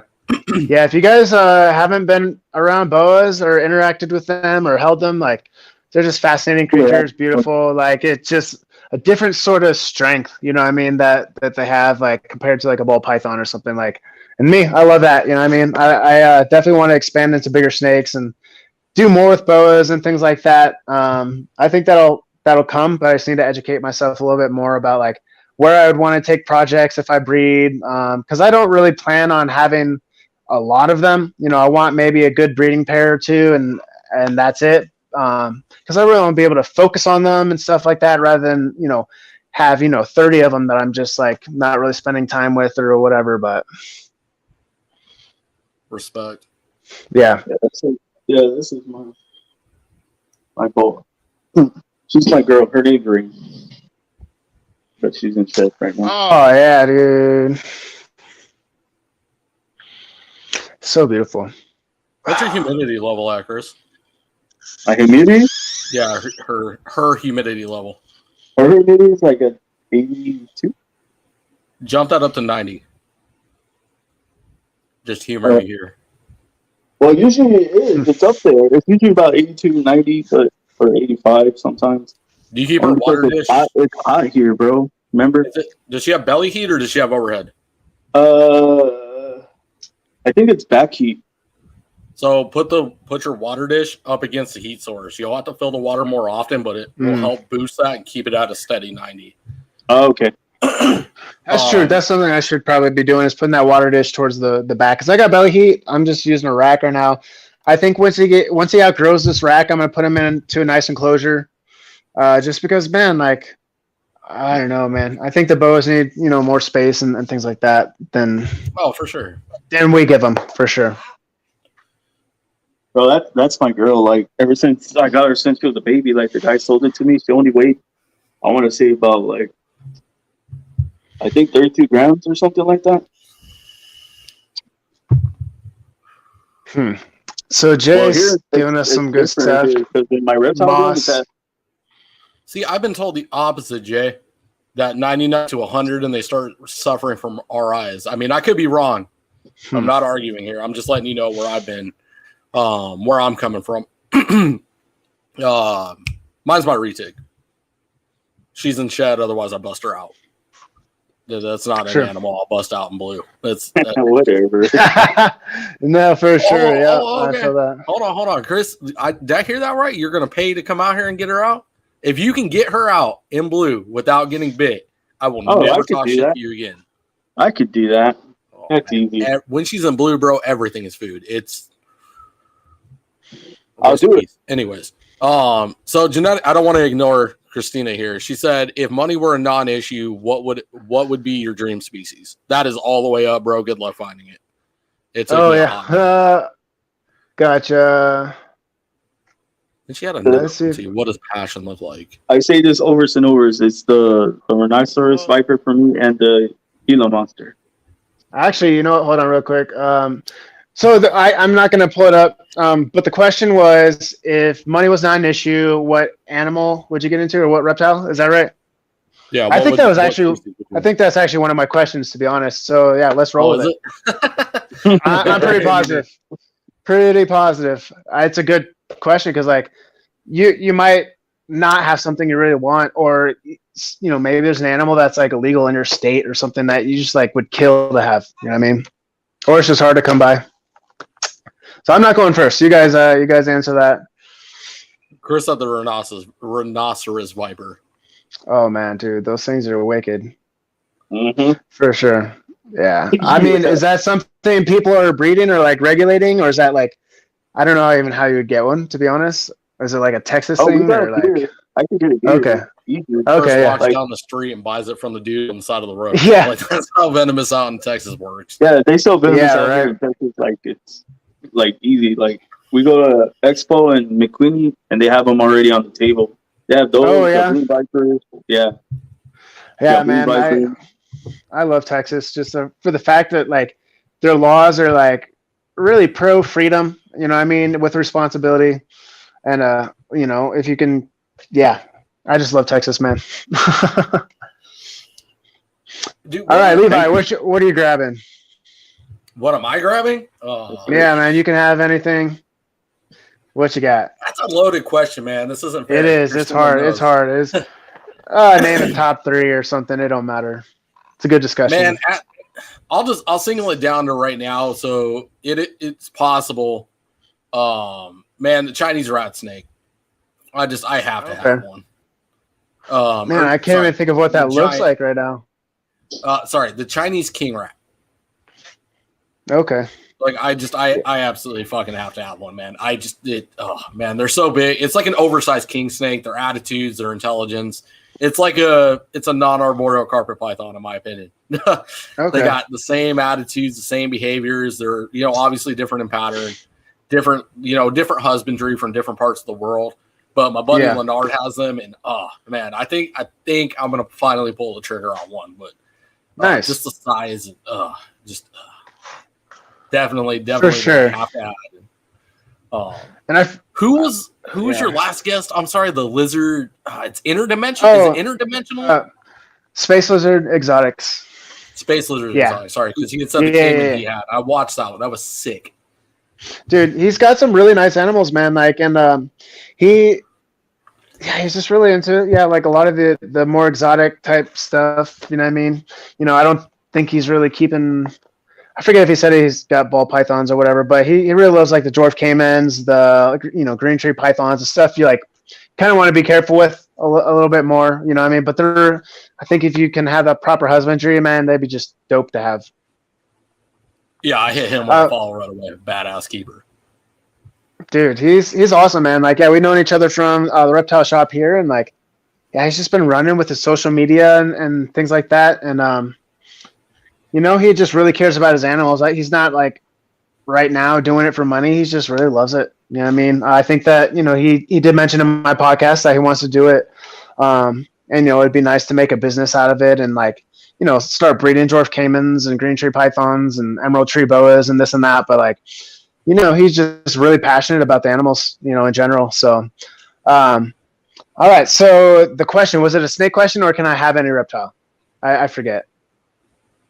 Is it like any reptile I can buy? Money's. Yeah, money's not. Man, dude. So the most fun animal that I've ever interacted with and worked with, I just didn't have the money for it or the space, is a T-positive Asian water monitor. I would love that, or the black dragon, maybe. But I really like the really, really dark stuff or the albino stuff. Like, albino just gets me every time, but the black dragon is just so awesome. And the ones I interacted with, like, almost like puppy dogs, I think if they get enough attention to handling, like they're very smart, they know if you're, feeding them, if you're like tongue feeding them or not a threat, you know what I mean? What's you pointing at, your logo? No, I'm pointing at Flexin, Finessin Reptiles, because he keeps asking for my Instagram link, but that's it. Oh, right there. Gotcha. Yeah. Okay. Where's Gio, bro? Slack. I don't know. Come on, Gio. Yeah, I don't know. Yes, I would love to have one of those. Like, I want to get into more monitors. I have a Savannah monitor. He's only like that big right now. So he's got a lot of ways to go. But if I could get something I really like, I would love to get like an Asian water monitor, like Black Dragon or T-positive albino. I'd love to get into like some tegus at some point, but like I'm trying not to spread myself too thin. Like, I want to be able to I have all the proper husbandry going on, the proper enclosures and stuff, because like, man, like in order to give them the life that they deserve, I want to spend some good money on them. So, absolutely. I'm trying to post our link in the chat. My comments aren't coming up. That's odd. Anyways, Gio, you slacking motherfucker. Go on, John. Go on with the questions. You got it. Let's see where we can go to, because I'm gonna skip over a couple of these. Do you guys have any mentors in this industry? Like, are there people that you go to out are there people that you go to that you can ask questions, be like, hey, should I breed this, or should I get into this animal, or, maybe somebody's just got a lot of knowledge that you can just kind of fall back on? Yes, I did. I had several mentors when I came into the community, actually, on Instagram. First it was Rain Exotics. Now he's only snakes. He changed his name. Okay. He was a good mentor. Like, I could ask him about anything. He actually hooked me up. Like, he helped me out. He helped me build. And then it was Diabolicals. Daniel from Diabolical. I think Pythons. Yeah, that guy's a good dude, man, for sure. Yeah. Yeah. I met him in person. He's actually come to San Antonio, and I've gone to Dallas, like, back and forth. He's like another brother for me. Like, he's there when I need him too. And now it's Emilio. Like, if I have anything, I just ask Emilio. Yeah, man. My boy. Yeah. Yeah, that dude. Yeah, it's so interesting. Like, watching these guys' lives and their content, like, so knowledgeable, man. And such good hearts, good dudes. Like, yeah, man. They really care about people in the community, the animals, like, just a sea of information, man. Next question. Is there anybody that you haven't gotten on your show that you would love to have? Like, who's your number one pick? Not MJ, not Billy. You guys have had him on. You guys will probably get him on again. But is there anybody that you're gunning for? I really want to try to get Miguel, even though I know that's a long shot, but I really do want to try to get him. Or Brian Barcher. Okay, yeah. Yeah, man. Yeah, for sure, dude. Levi, is that like sort of same area that you would go? No, who would you get on? Tom Crutchfield, Peter Call. Yeah, we're trying to get more old school too. We need to bring the OGs back. For sure. Yeah, man. So, absolutely. But it's hard because some of the OGs are not up to date with technology. Another one, shit. Cusco, so, yeah. Crutchfield. I was hoping when you guys would say Cusco. That'd be a great guest to have on. It's funny because he gave out his phone number on one of his videos. Put it in my phone. I haven't used it, but I'm like, I think the polite way would be to go through Instagram and ask him, hey, can you be on my show? I think he meant well when he put out his phone number, but I respect the dude. You know what I mean? I'm not trying to blow him up while he's having dinner with his family or on vacation or something, but he would be an awesome guest, man. For sure. Do it. I mean, that's the thing. The worst thing they could say is no, and more often than not, it's like I told Chris when we brought on some of these big names, or I even had to tell myself going into the MJ podcast, these idols that we look up to are people too. They want to get their name out. They want to give us the attention. They want to reach out to different communities. There's a lot of moving cogs outside of us being small names, them being big names. At the end of the day, they're human too. We can reach out and ask questions, like get to know them and bring them on if they're interested. It's just as simple as asking. And that goes for every podcaster out there, shoot your shot. Yeah. Yep. I mean, what's the worst people say is no, and if anything, like if you're asking somebody and they're not familiar with their podcast and they're like, no, because they just don't know you, maybe that'll get their interest, peeking, be like, all right, maybe I should do a little research on this guy, maybe watch a couple of videos of his, and maybe they'll come back around and be like, hey, like, do you have an opening? Or if you ask them again, 6 months later or whatever, like they might say yes, you know what I mean? So it's, I definitely think that's something, because I've seen people do it. I've seen people only do a podcast for a couple months, 6 months, and they're getting on big guests and they're like, oh man, I expected them to say no, but they totally agreed to come on, you know what I mean? So, next question, and then we'll kind of get into some of our wrap-up questions. What are some valuable things that you guys have learned doing your podcasts and reptile keeping? Like, is there anything that, like, when you were getting into it, you didn't know, and then, like, just maybe through interviews or whatever, you're just like, wow, like, I definitely, have to kind of think about these things a little bit different, or, take some things from some people that you just didn't know about. Go ahead, Chris. If that makes sense. I didn't even hear the question fully, bro. Sorry. Oh, you're good. Yeah, I'll ask it. He So kind of what? broke up. Oh, my for me. bad. So what are some valuable things that you've learned doing podcasts and reptile keeping? Man, valuable things is just taking the information they give out on our podcast. They give some Sure. really useful information. I mean, it's either you take it or you don't. You Sure, know, yeah. that's all I gotta say. Like, if you listen to the people on the podcast when we actually do talk about reptiles, or when we bring on people about monitors, like Nick from Unlimited Exotic Pets, right? When he was talking about his Man, I'm monitors, not sure. like he Okay. gave a crap ton of information about monitors. Like, y'all need to go back and watch that. Like, and if you have questions, he said message him. That guy's cool as dude, like hell dude. Like, I mean, there's cool people we get on the podcast, and they're like, man, I'm excited to be on your show. You know, they see us, they love us. Like, man, just the information to give out. It's up to you if y'all want to take it, run with it. If not, you know, seek information or Google it. I don't know what else to tell you guys. That's all I can say. Yeah, pretty much just like absorbing what people are giving you, and yeah, for sure. Levi, anything that you've learned through this whole journey? Avoid the bullshit. Controversy is key. Obviously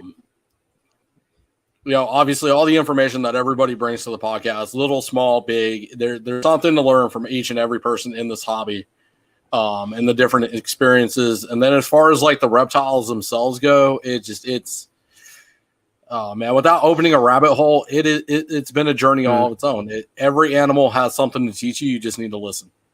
For sure. They are going to tell you 100%. what's wrong. And the Unfiltered Reptile Podcast, man, when Dave and Mike were up there talking about the boas and body language and signs that these animals are going to give you, you have to listen beyond just going, oh, okay, humidity is great, water bowl is full, substrate's clean, snake good. No. It is so far beyond that. You have to read your animal. You have to know them. You have to. It was the most valuable thing that any podcast has ever put out there, and the way that Dave had said it was so passionate, so much fire. It stuck to me. It was like getting punched by Mike Tyson. It was just like, bam, okay, cool. And ever since I adapted that, man, my care has gone to the next level. For sure. Yeah, there's definitely more to keeping than just making sure things are clean and they're fed and got water. Like, yeah, because if you're not paying attention to your animal, things can go downhill real fast before you even know it. You know what I mean? So in this hobby, what are some negative things that we could improve on? Like, is there negativity going around that like us as keepers and enthusiasts can really do to try to change? Go ahead, Chris. That's a tough question, because there's a lot of negativity going around, especially right now. Like, we're still fighting each other, believe it or not. We get new breeders coming in, people scare them off, and then they shut down shop. Yeah. If I could change, you're referring to if I could change one thing out of this negativity. Sure. I would. Honestly, what I do is I know it's there. I just ignore it, and I just keep doing what I do that spreads positivity, because eventually it would get to them. They'll watch our show and be like, man, these guys are so hella positive, and they bring on these people and they're spitting positivity and knowledge and all this. So I just try to avoid it, honestly. For sure. Yeah, man, I don't think, I would say the exact same thing. If you're seeing negativity and different cliques and groups that just kind of bringing up negative subjects all the time, or just trash talking each other, or bringing people down inside of our community, don't sit in the chat on their shows or this or that. You can avoid certain things, you know what I mean? There's keepers that I just won't watch, you know what I mean? They might be doing lives all the time, have thousands of followers, this and that, but if they're bringing up something I don't agree with, just trashing the community, or trashing, calling certain people out that they have no business doing, then just avoid it, man. And I told this to Levi, if you're at my table, you're gonna eat. Sure. You know, but if you're in the back and you're not like fully with me, you'll still be at my table, but you're not going to be seated with me. You know what I'm saying? Yeah, that's a good point for sure. Levi, is there anything you want to change in our community? In our community or the hobby overall? Overall. I mean, I'm sure it's but just do overall, just whatever comes to mind. Overall, man, fuck. I have been waiting for this question to come up, and we're about to get controversial. Ready, set, go.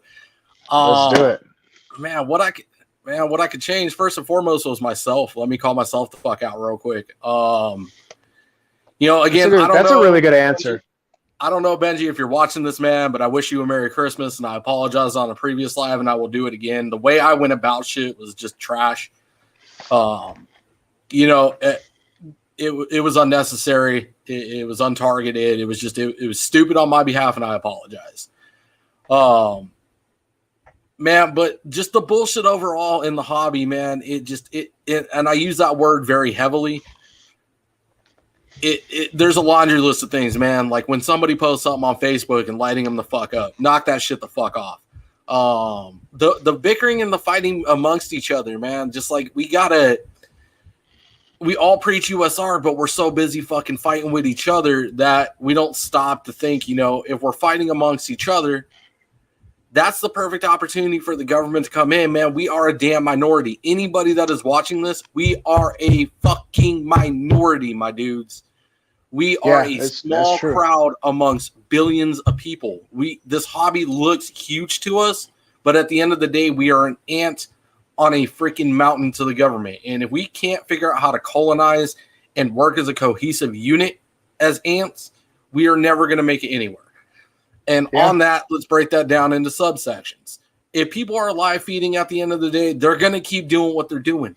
Let people stay in their lanes. Keep it at that. Stop. If you don't like it, stop giving them the time of day, man. We can't get our time back.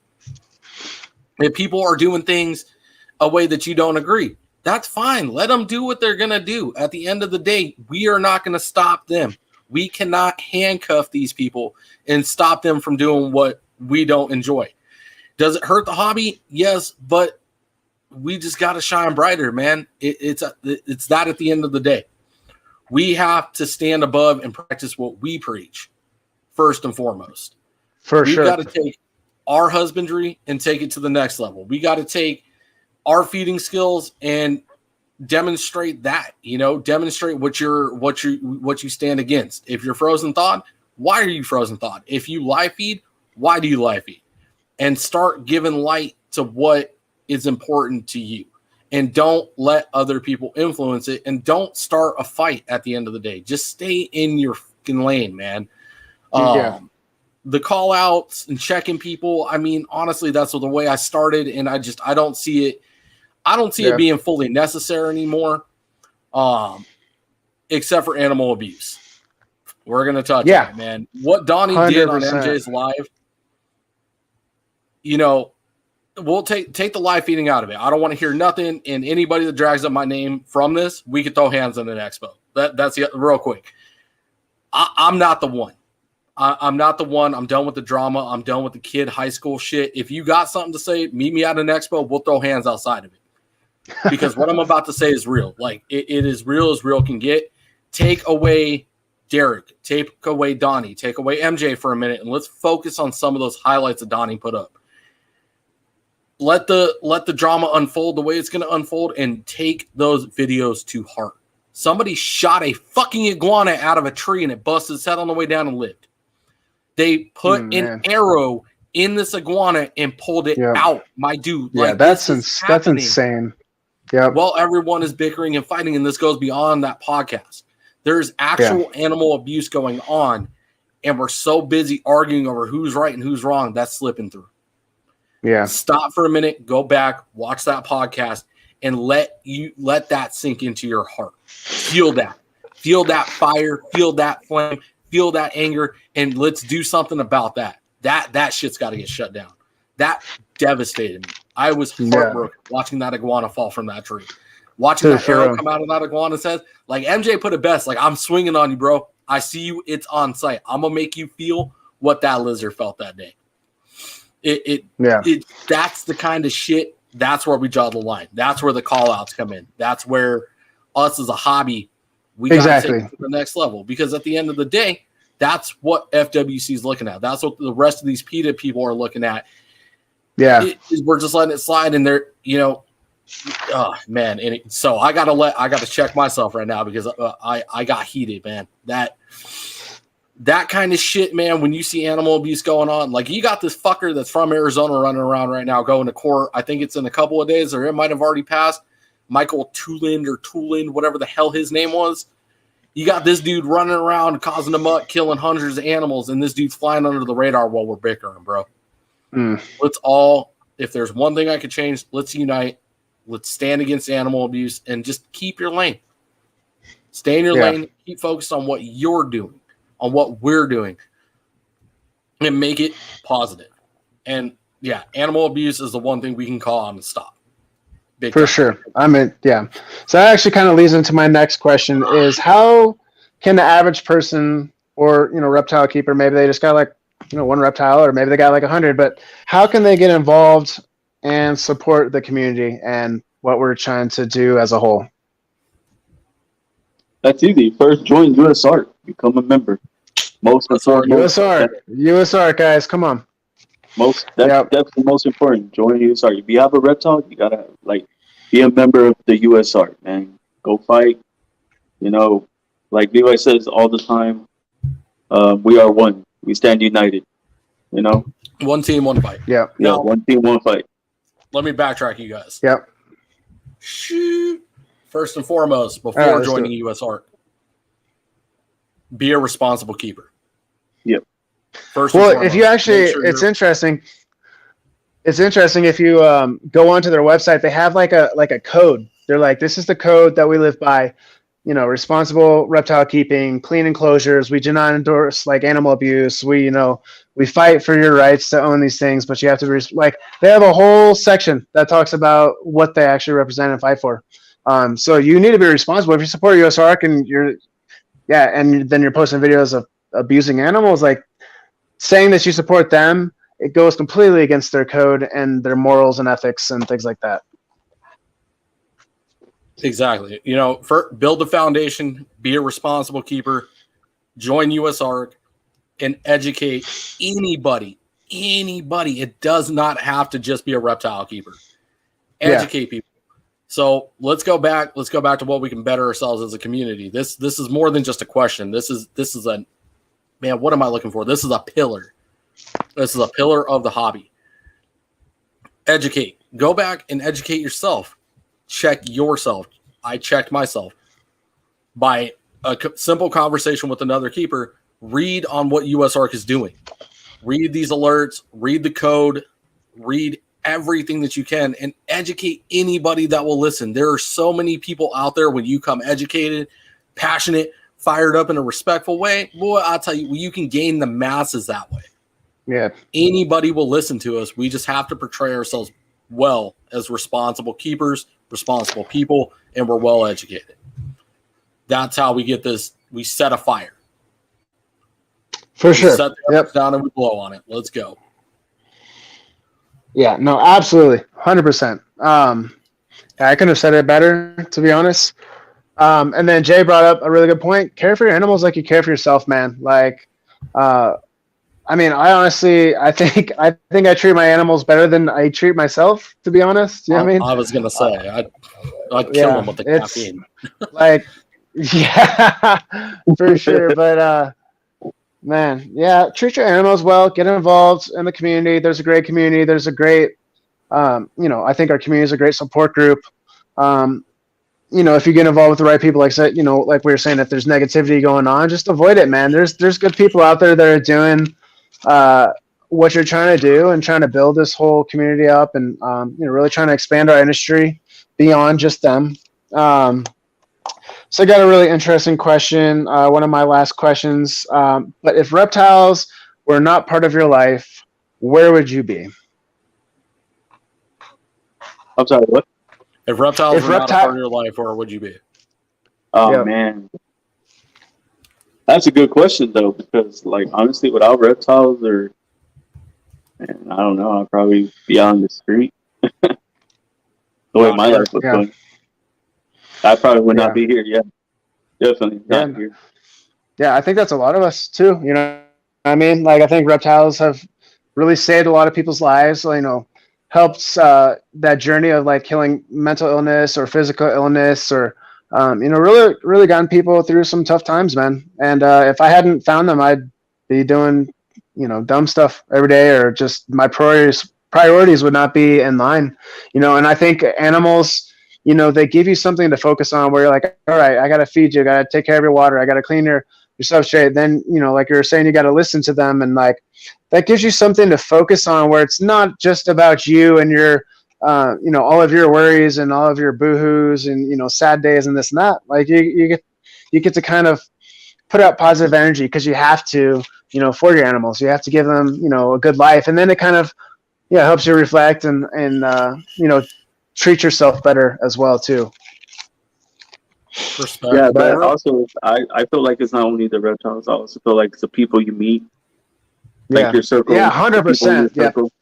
Yeah, yeah. That's like the other half to it. Yeah, for sure. There's no lie. Yeah, like, I think that's like the other half to it. Yeah, people have gone through what you've gone through maybe in life, and you know they understand what you're going through and stuff like that. So yeah, it's really the people too, and who's in your circle. Trust me, because I met some horrible people and I met some really good people. And now that with the support, like positivity and the support that I get from like the people I hang around with all the time, my life had changed like positivity wise. That's why I'm so positive. Like 100%.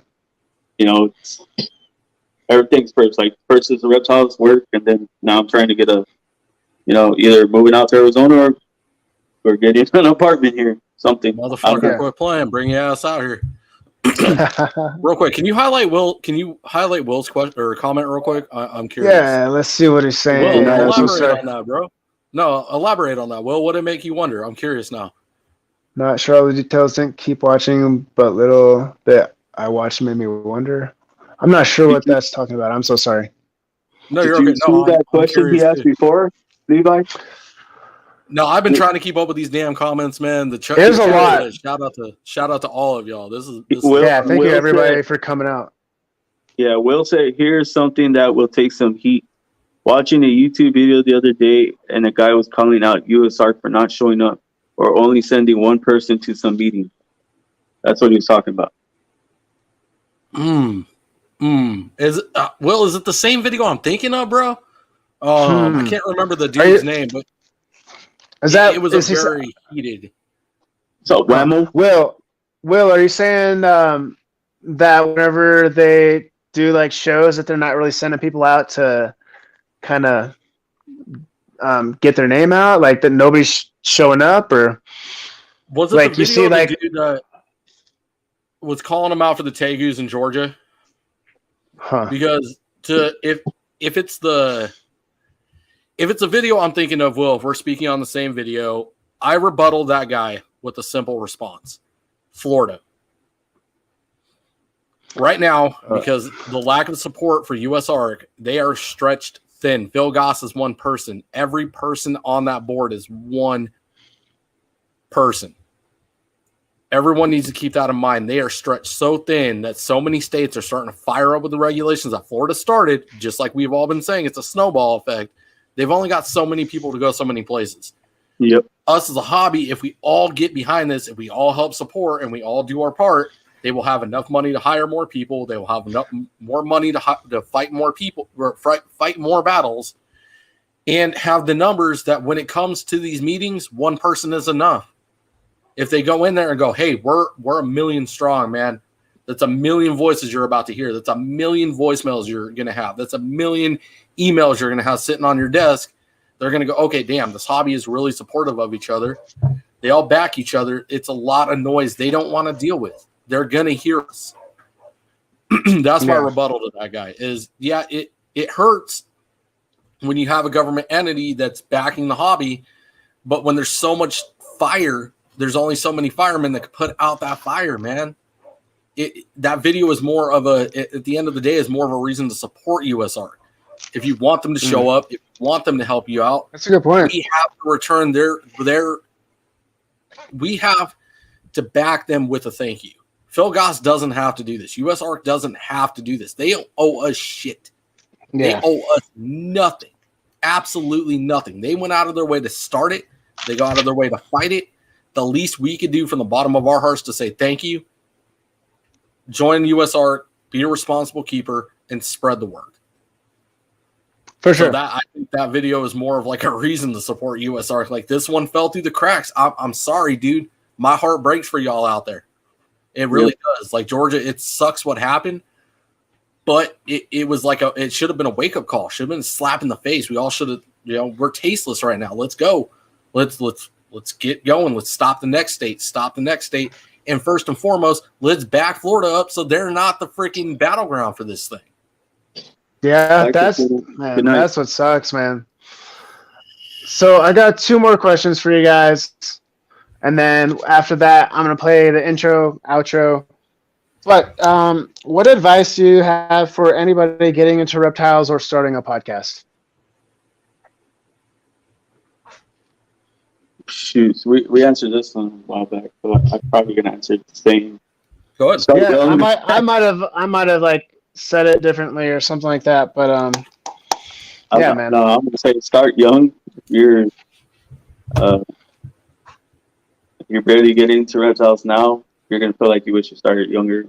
But other than that, what I say is for those who coming into the hobby, do your research. Do your research on the USR, so you can see what they're all about.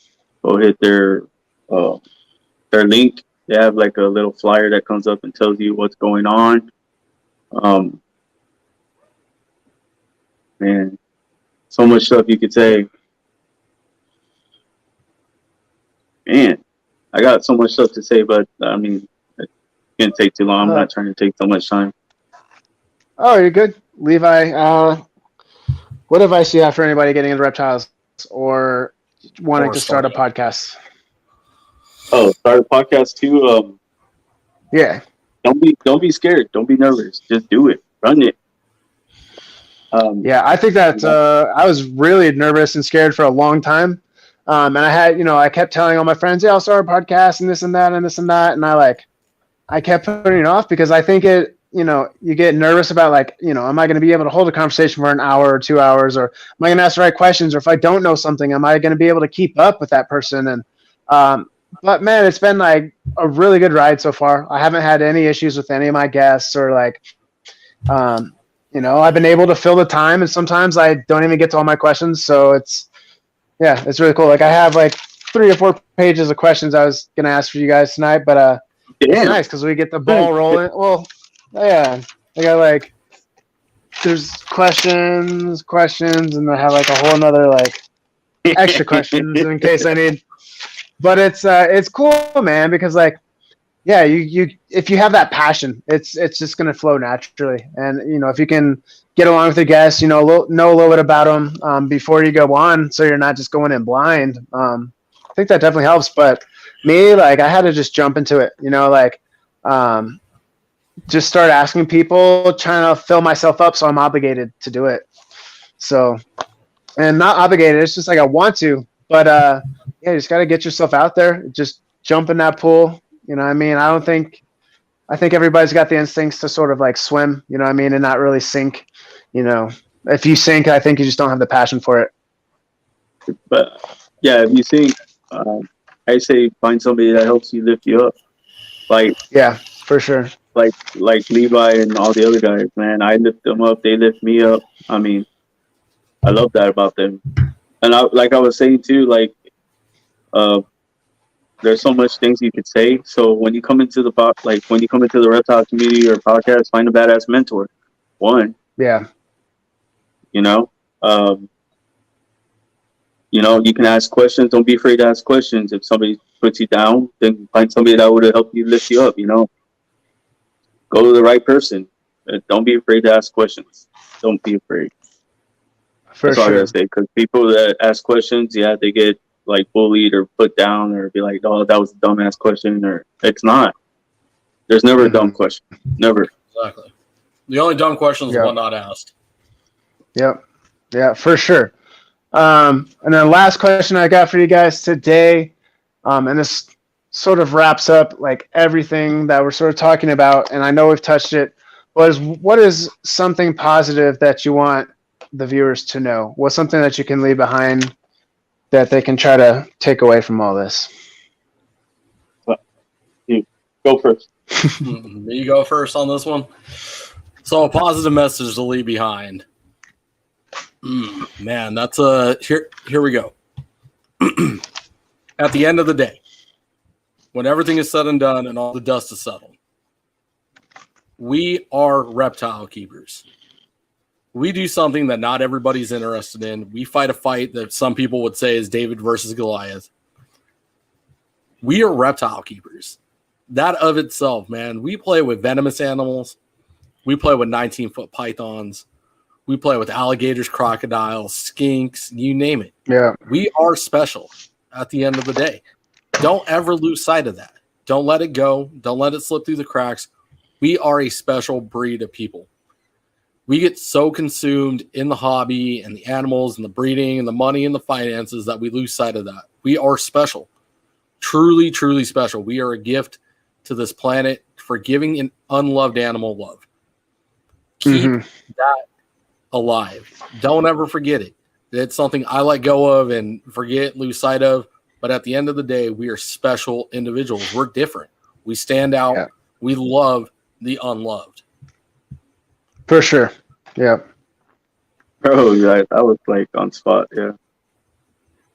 I don't got anything to say. Like that was good. we could leave it at that. I mean, I think that's a great message. 100%. So really quick, we're going to wrap this up. I just want to say thank you again for everybody for being here. I've got an awesome video in case you missed the intro, and I'll definitely have to have you guys on again. It's been super awesome. Like I said, I didn't get to everything I wanted to ask. There's so many topics to talk about, but we can do that for a round 2. I just got to find a time to book you guys. But man, yeah, a lot of awesome guests coming up. I'm gonna make a post and a flyer for that. But if you guys miss it, let's check out this video. And Chris and Levi, if you guys just stick around a little bit after, and then we can hop off. Thank you much. Right. Thank you so much, everybody.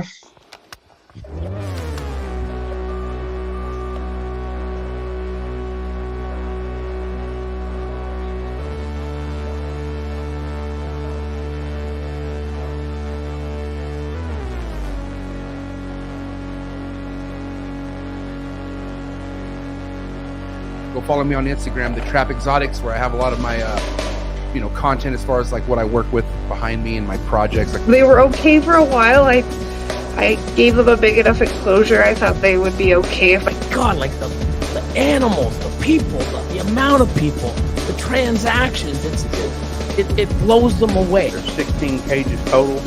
I think there's 10 or 11 rattlesnakes left. Steel worms, super worms, wax worms, and hornworms at times. That's just for the numbers that we have here. My double pick will feed over 1,000. I mean, cause that speaks volumes to y'all dedication. You know what I'm saying? Because you don't always feel 100%, like we was alluding to earlier. So definitely, shout out y'all for pushing through.